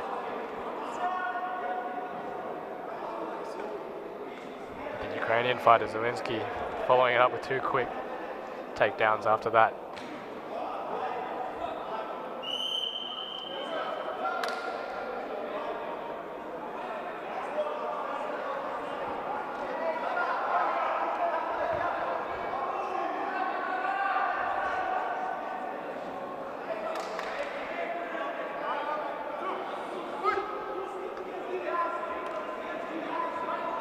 So it seems like this round was scored as a draw on all 3.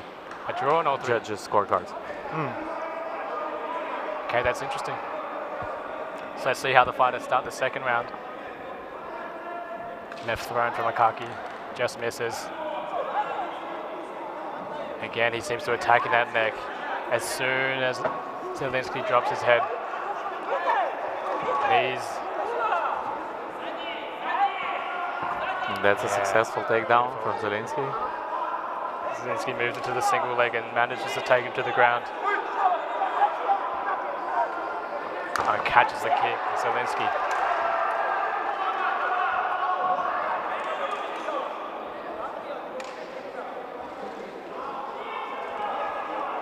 Oh, left hook lands for ZELINSKYI. Clean on. Inside leg kick as well. Now he goes to the body. Good variety in the strikes. Oh. Akaki trying the spinning back fist. And another takedown. ZELINSKYI ends up on top again.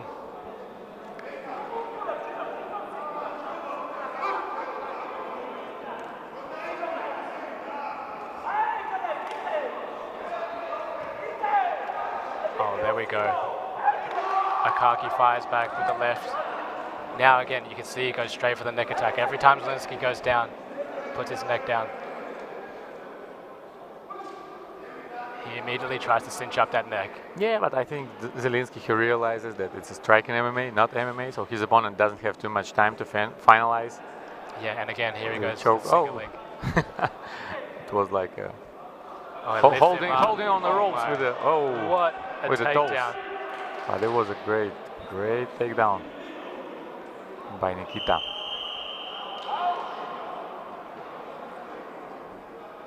Showing off his strength and explosiveness to get that takedown there.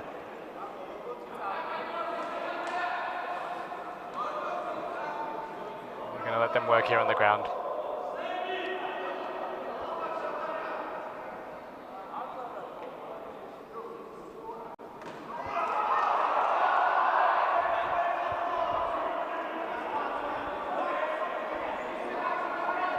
Did you catch that call? So not sure, but it was at least it was a warning without No point deduction? a point deduction.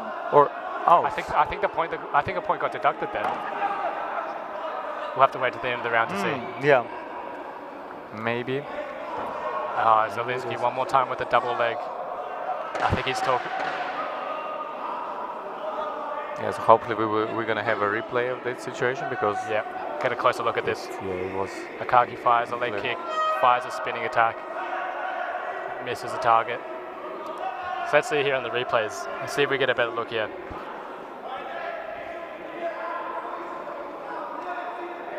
It's the second round of the books.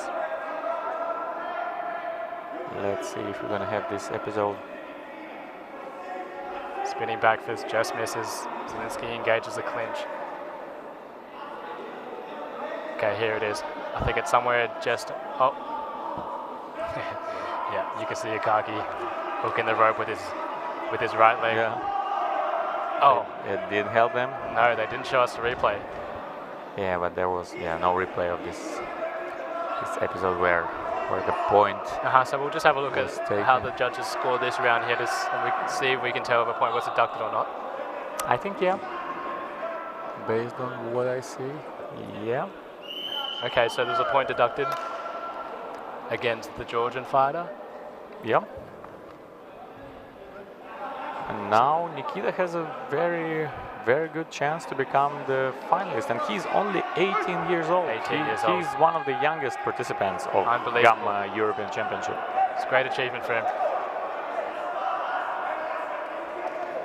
Oh, now he's firing the Georgian fighter, Akaki firing back now. And again, ZELINSKYI gets him with the double leg. But here we go. He's got to wrap around the neck here. I can't tell how deep it is or if he's got the other side of this, if he's clenched his hands. It's very hard to tell from our angle. ZELINSKYI doesn't look too worried here though. He's fighting the hands. You can see it now. But yep, he's out. I just don't know. I think in this situation, the time was against Akaki Chikarishvili. So I just don't know. But in my opinion, if he didn't feel that the hold is tight enough, maybe it's better to let it go. Maybe it's better to release. Yeah, that's right. Yeah, just to have more time to create something in a stand-up. That's right. There's only 2 minutes left here. So if he's potentially 2 rounds down here, he'll have to do something special in the next couple of minutes. Again, fires that spinning back, but ZELINSKYI catches him. Catches him coming in with that spinning back fist attempt. Catches the leg, and one more time just for good measure with the double leg. It seems like every time Akaki throws, he's sometimes throwing with a bit too much. The spinning attacks, and Zelinsky's just finding that one split second hole and just grabbing a hold of him and taking him down. Okay, here we go. It seems like Akagi cannot just calculate the right distance. Yeah, every time he throws over and over again it happens. And every time you see he throws that spinning back, there's that split second right when he's turning back around to face Zelinskyy. He's finding that that exact moment to put his hands on him and take him to the ground. Now I think Akagi finally realized that there is no point for him to hold onto this submission attempt. Okay, Akagi lands the right hand straight down the middle. That's his best shot. That's his best chance. Yeah, he just needs to stay on the feet. Yeah, he can't stay on his feet. As soon as Zelinskyy locks up that double leg, I think he might be 100% on this fight with a successful takedown to the double leg.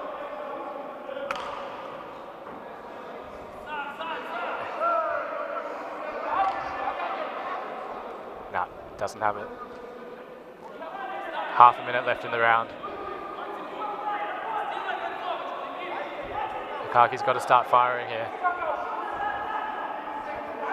Tries again with the spinning kick. Oh, and another takedown attempt. Beautiful one. Look at that. Maybe it's the last one, and yeah, I think there is no chance for Akagi to win this fight. It's less and less time left, and that's it. 18 years old. What an achievement. Nikita Zelinskyyi from Ukraine advances to the final of striking MMA tournament in 56.7 kilograms. Yeah, it was a great performance from him.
In the second semi-final in striking MMA, 56.7 kilograms.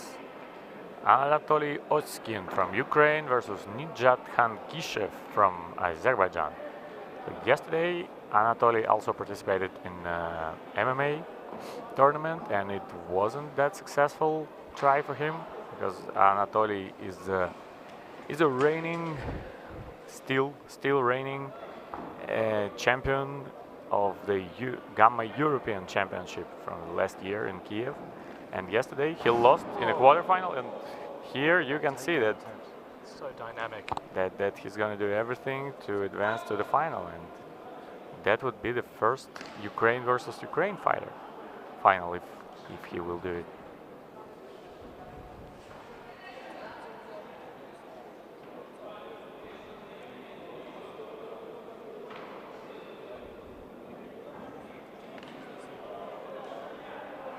Standing right in the middle of the ring right now, trading. And now Oskin's coaches say him, don't stand in front of your opponent. Don't stand and don't let him throw some leg kicks. Just be careful. Just keep on moving. Move constantly.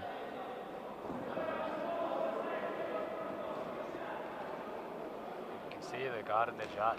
He hangs his hands much lower. A bit more freer with the strikes. He lands that outside calf kick. Oh, Oskin with the right hook.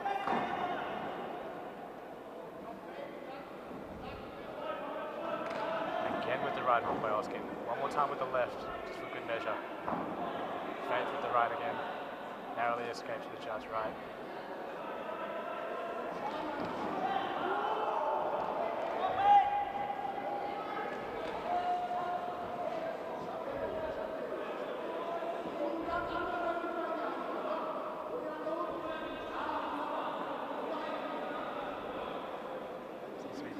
So far in this round with 45 seconds left. Yeah, it's quite difficult to say who is winning now. So both trying to find their range. Oskin engages with the high crotch and a beautiful takedown. Straight back to the feet. Half a minute left in this round.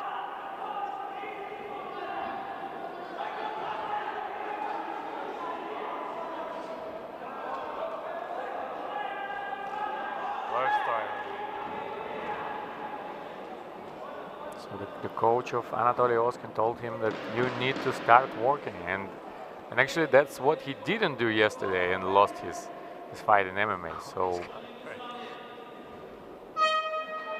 and that's the first round, very close round. Yeah, tough to judge.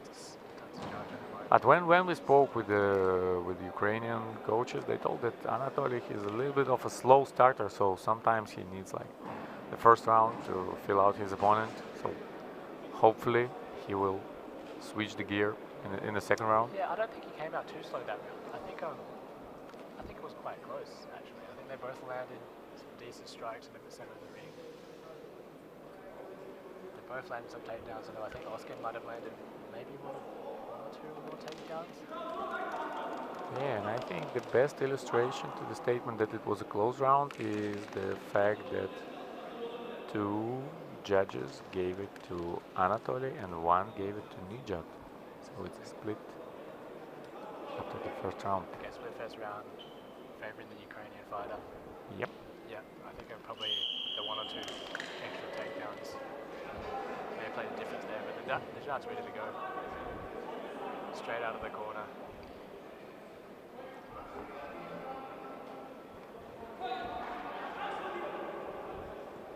See how they come out in round two.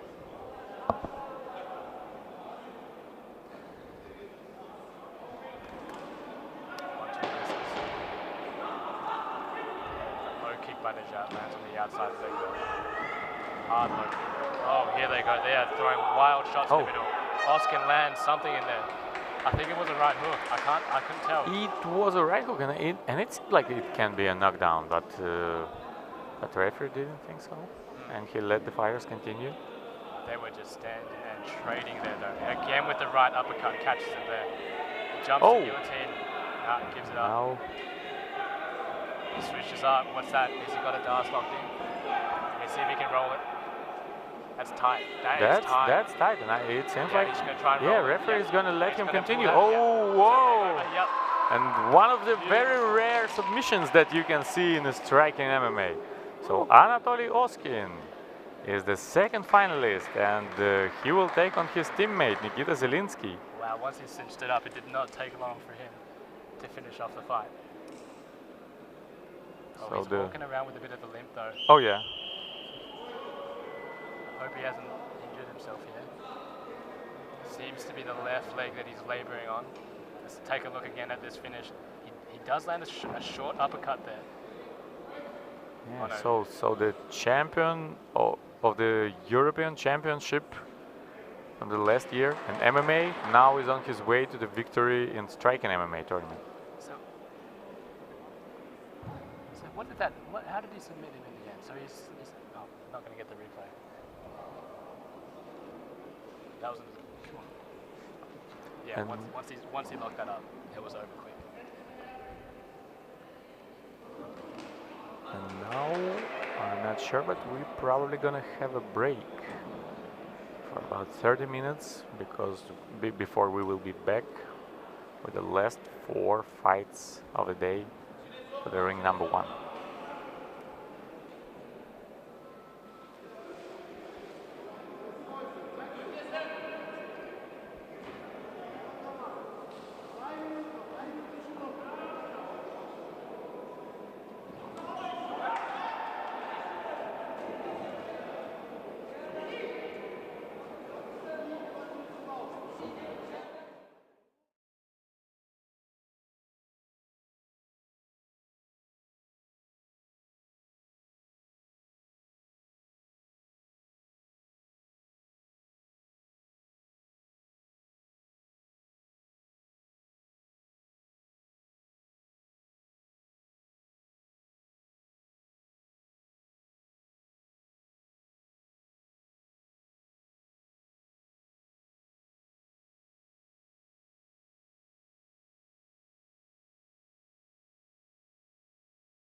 And we are back with a 13th fight of the day too. And it's 70.3 kilograms striking MMA semi-final. Imran Abbasguliyev from Azerbaijan versus Nika Yakonia from Georgia.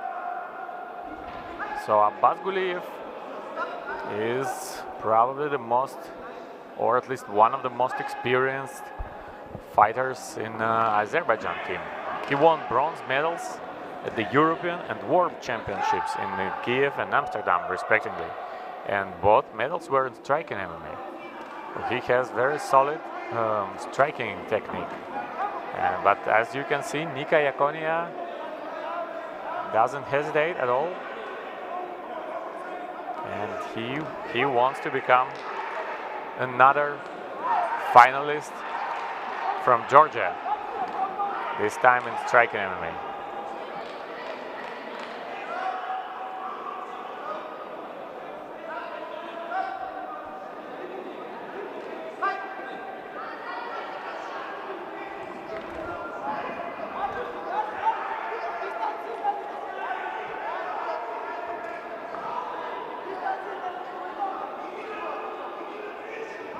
Great exchange, wow, and what a punch landed by Azerbaijan lightweight. So it's a short timeout. And fighters continue.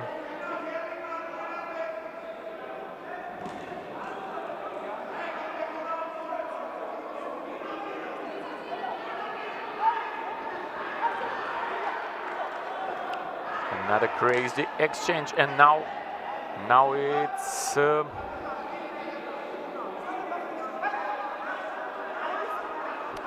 Nika who tries to make a takedown and won again.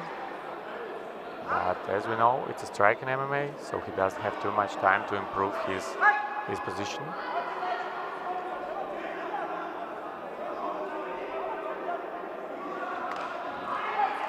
Good leg kick by Nika.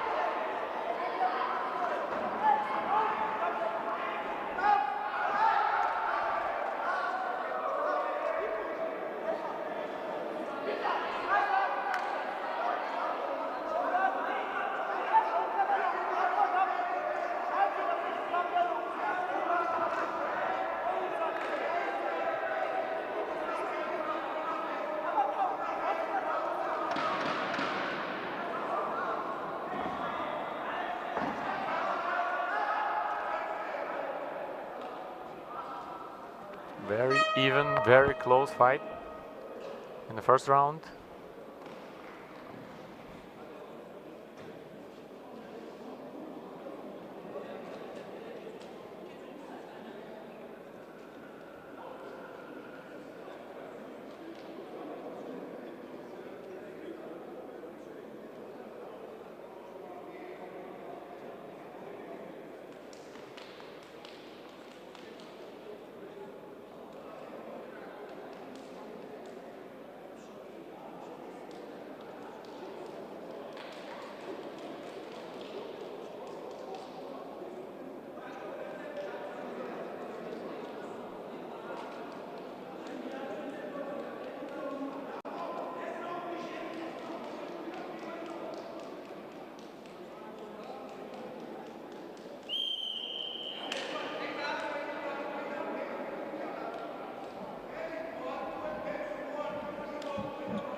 Round number two. So the first round was very close, and two of the judges gave it to Nika Yakonia. One gave it to Imran Abbasguliyev. So Imran is more experienced, especially in striking MMA, but of course Nika has huge motivation to show all of his skills, everything he's got in front of his home crowd. What a great attack by Nico. Great combination. And takedown by Imran Abbasguliyev. So he could take a little break, because it was a very, very good attack by Georgian people. a Georgian fighter.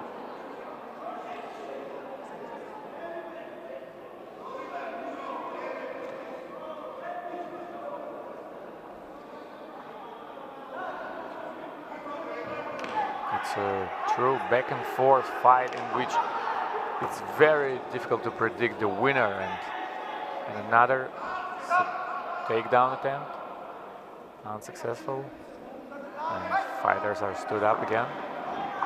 What a huge leg kick, almost landed. So you can see that both of the fighters, they have a really good one-punch power, one-kick power as well. And you see that NIKA is trying to land more and more leg kicks to the left, to the front leg of Imran Abbasguliyev. And it's a really powerful kicks. Every one of them feels.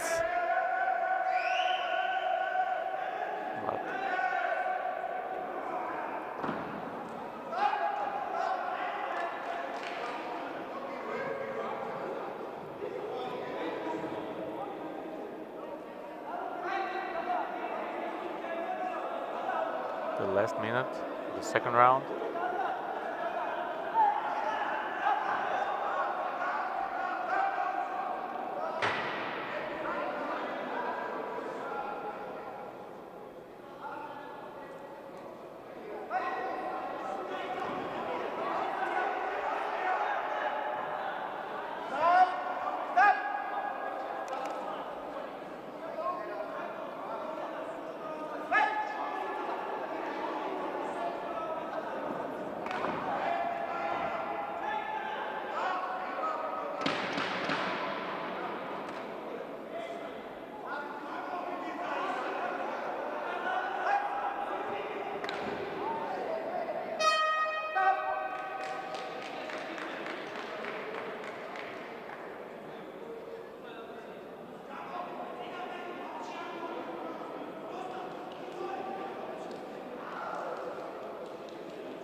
The final round, so the second round was given to Nika Iaconia by all three judges. So now he's leading 2 points on 2 of the 3 judges' scorecards. And now he can go for the takedowns because he knows that he's leading and he's not in a hurry. And it's time for Imran to work actively.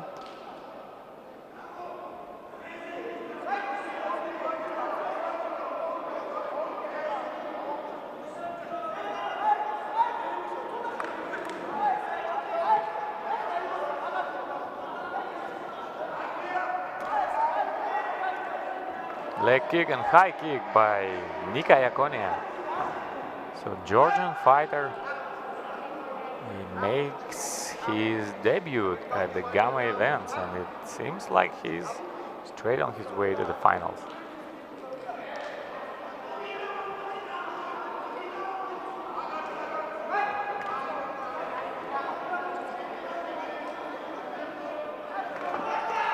Another great leg kick by Nika Iaconia. And it's only 1.5 minutes left.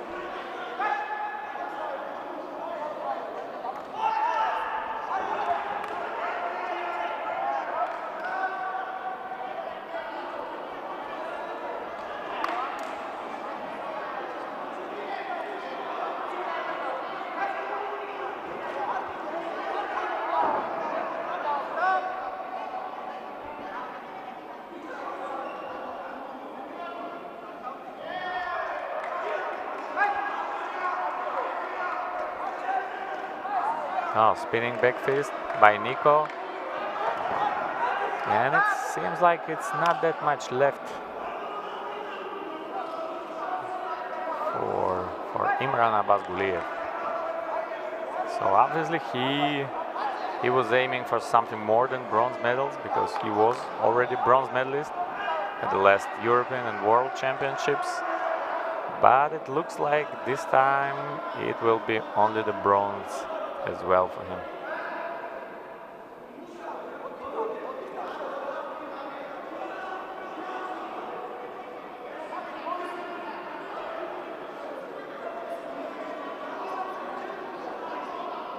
So Imran is breathing heavily,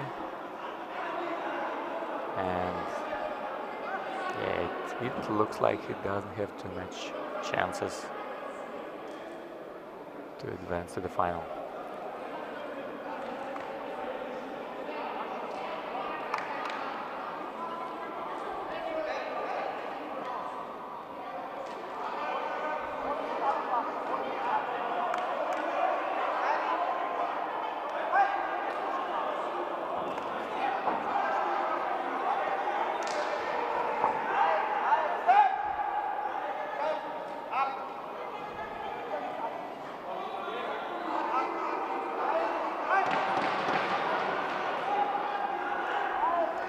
And vicious exchange in the last seconds of the third round. In a round where that can go either way, but the most likely it will not change anything. And the Niko Yakonia is the first semi-finalist. First semi-finalist of striking MMA tournament in 70.3 kilos. And we already know the name of his opponent, because ANATOLII ZHURAKIVSKYI from Ukraine decided to withdraw from the second semi-final. So Georgi Abtsaouri, who made a great standing guillotine yesterday, advances to the final as well. So in 70.3 kilos, we have a Georgia versus Georgia final for tomorrow.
And now it's time for one of the most anticipated fights of today.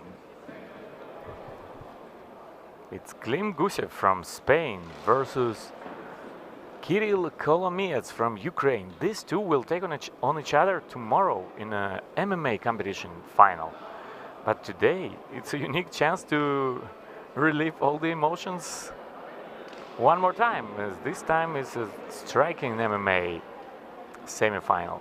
So both of these fighters, they're incredibly entertaining. They have so great and so fan-friendly style, and we've seen so many fights from them in this two days, and it's a pleasure to see them fighting with each other in a semi-final. And it's a little bit pity that only one of them will take a final spot in a striking MMA.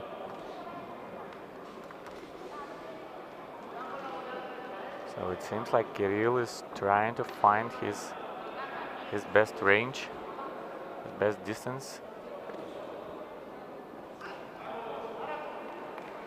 And it's the same Kirill that we saw earlier today. Spinning back kicks, spinning back fists, like all of the crazy punches and bunches thrown by Ukrainian fighter, who was one of the most entertaining fighters last year at the European Championship in Kiev, Ukraine. And now, who knows, maybe he will become the Gamma European champion in both disciplines.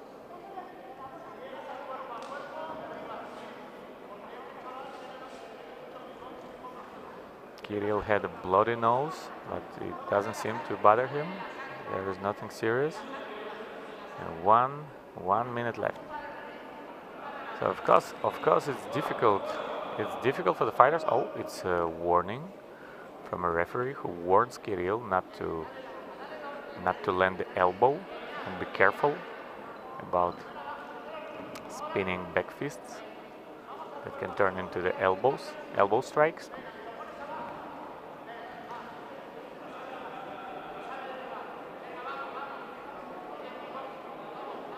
So now Kirill's nose is bloodied and it probably affects his breathing, but it doesn't look like he's gonna slow down. He will switch the stances, and Klim switches the stances as well. Very, very nice fight, very even and very intensive. So the first round is over.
So the first round was scored by all three judges in favor of Kirill Kolomiets. And it's, like I said, it's a very, very close fight. So any punch can decide any punch or kick or knee or spinning back fist like that can decide the fate of this match. And it's a final spot is on the line over here. Oh, that's a low blow. And Kirill has the time to recover now. And Klim shows that it wasn't intentional.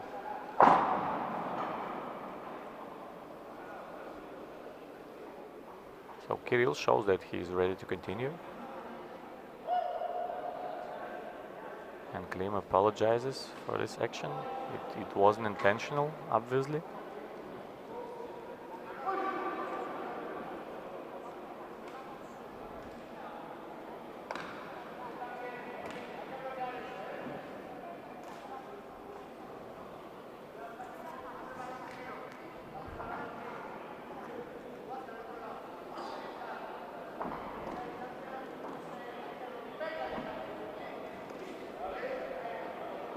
So as you can see, it's a very, very close fight, but in some of the exchange, Kirill might be just slightly better. Just one more punch here, one more kick there, and that's what brought him the victory. In the first round, oh! Klim was a little bit shaken, but he recovered very fast. But oh, two spinning back kicks by Kirill. Didn't land, but he smells the blood. He's going for knockout. Oh, good body shot.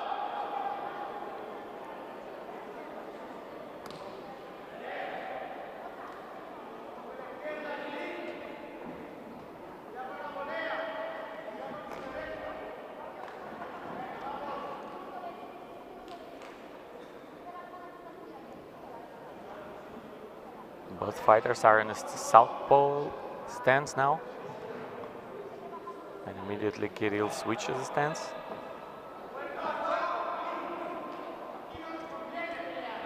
Another great round by both fighters.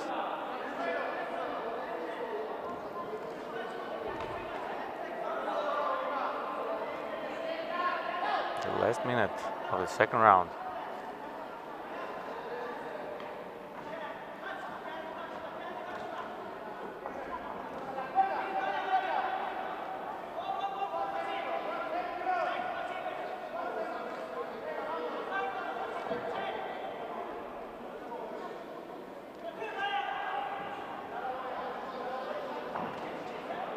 Now I think the longer the fight goes, the more visible is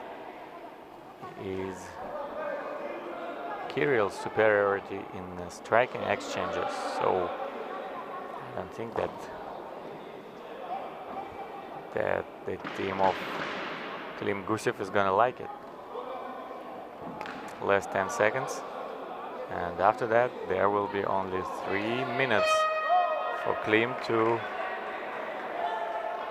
find the keys to the defense of Kirill Kolomiets, reigning European champion in MMA.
And now it's third and the final round of the fight between Kirill Kolomiets and Klim Gusev.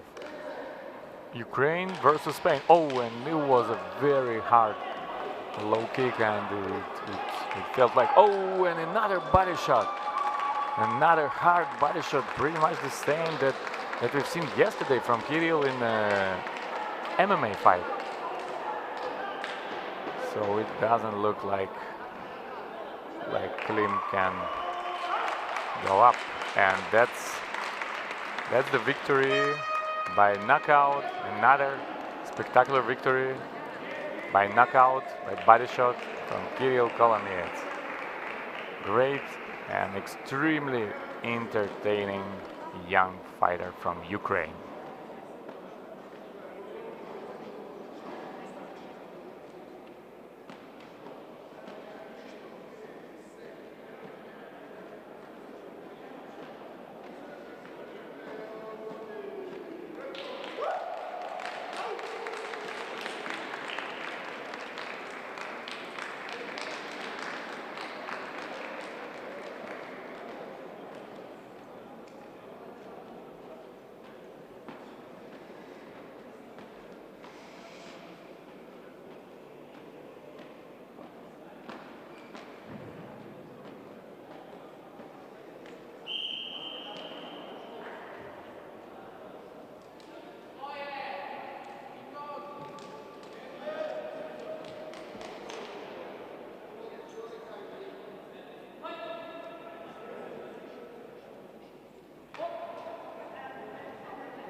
And the last fight of the day at ring number 1.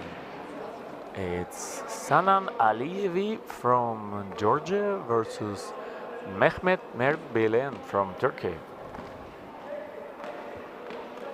And it's a 77.1 kilos category in striking MMA. So here in this fight will be determined the opponent of Kirill Kolomiets, who just won in impressive fashion against Klim Gusev in the first semi-final in this weight class.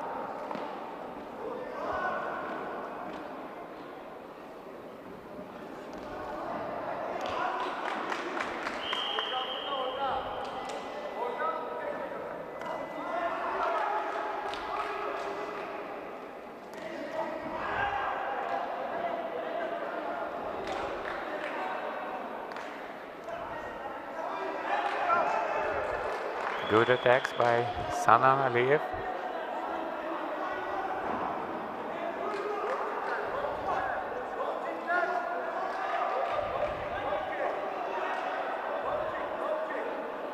Aliyev indicates that it was a low blow, but fight continues.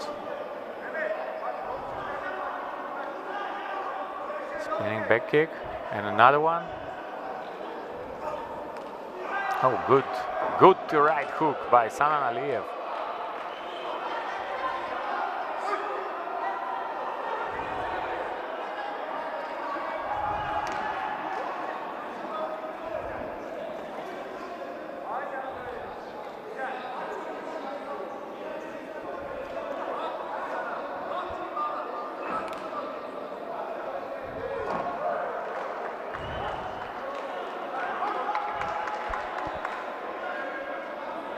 So far, Sanan looks better in all the exchanges. He had an advantage, and now he unloads another attack. Good punch combination.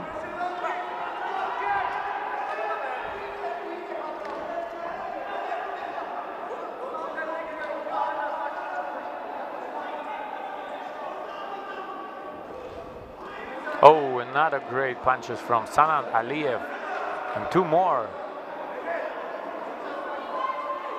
So I think it leaves no doubt about who wins this round, but it's 15 seconds left, and that's a knockdown.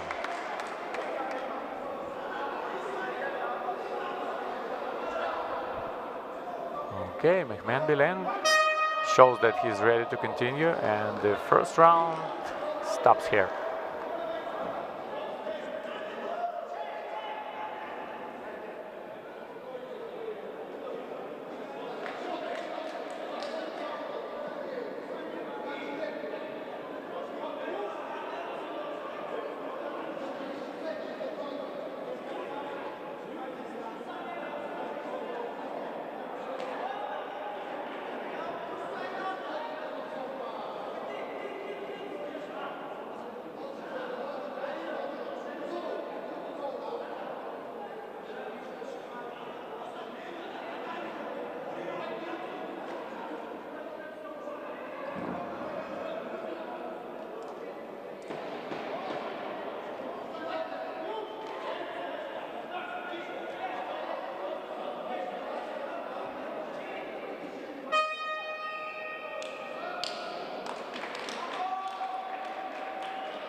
And the second round, first was won by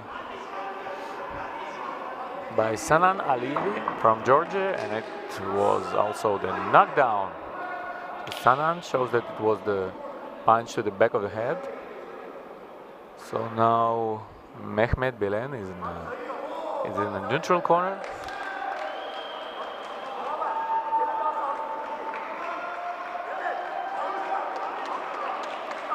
But it still feels like there is an effect from this punch to the back of the head, and Mehmet is trying to use this.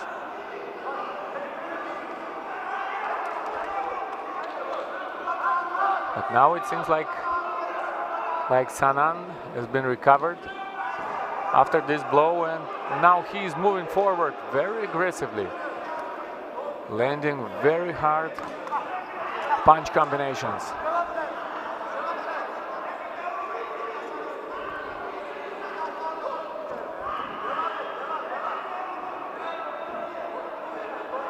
Front kick and another few punches. It's very nice to see that. Oh, that's another knockdown. And I'm not sure if Mehmet is able to continue. No.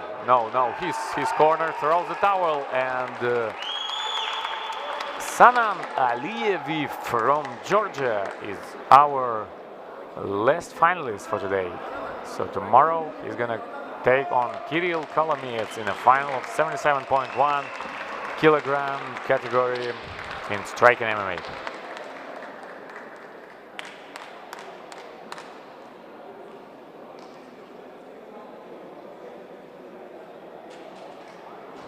So thanks everyone. It was another day of highly entertaining fights today, and tomorrow it's still more to come. All of the finals watch on YouTube, Facebook of Gamma, and see you tomorrow at the finals of the Gamma European Championship in Tbilisi, Georgia.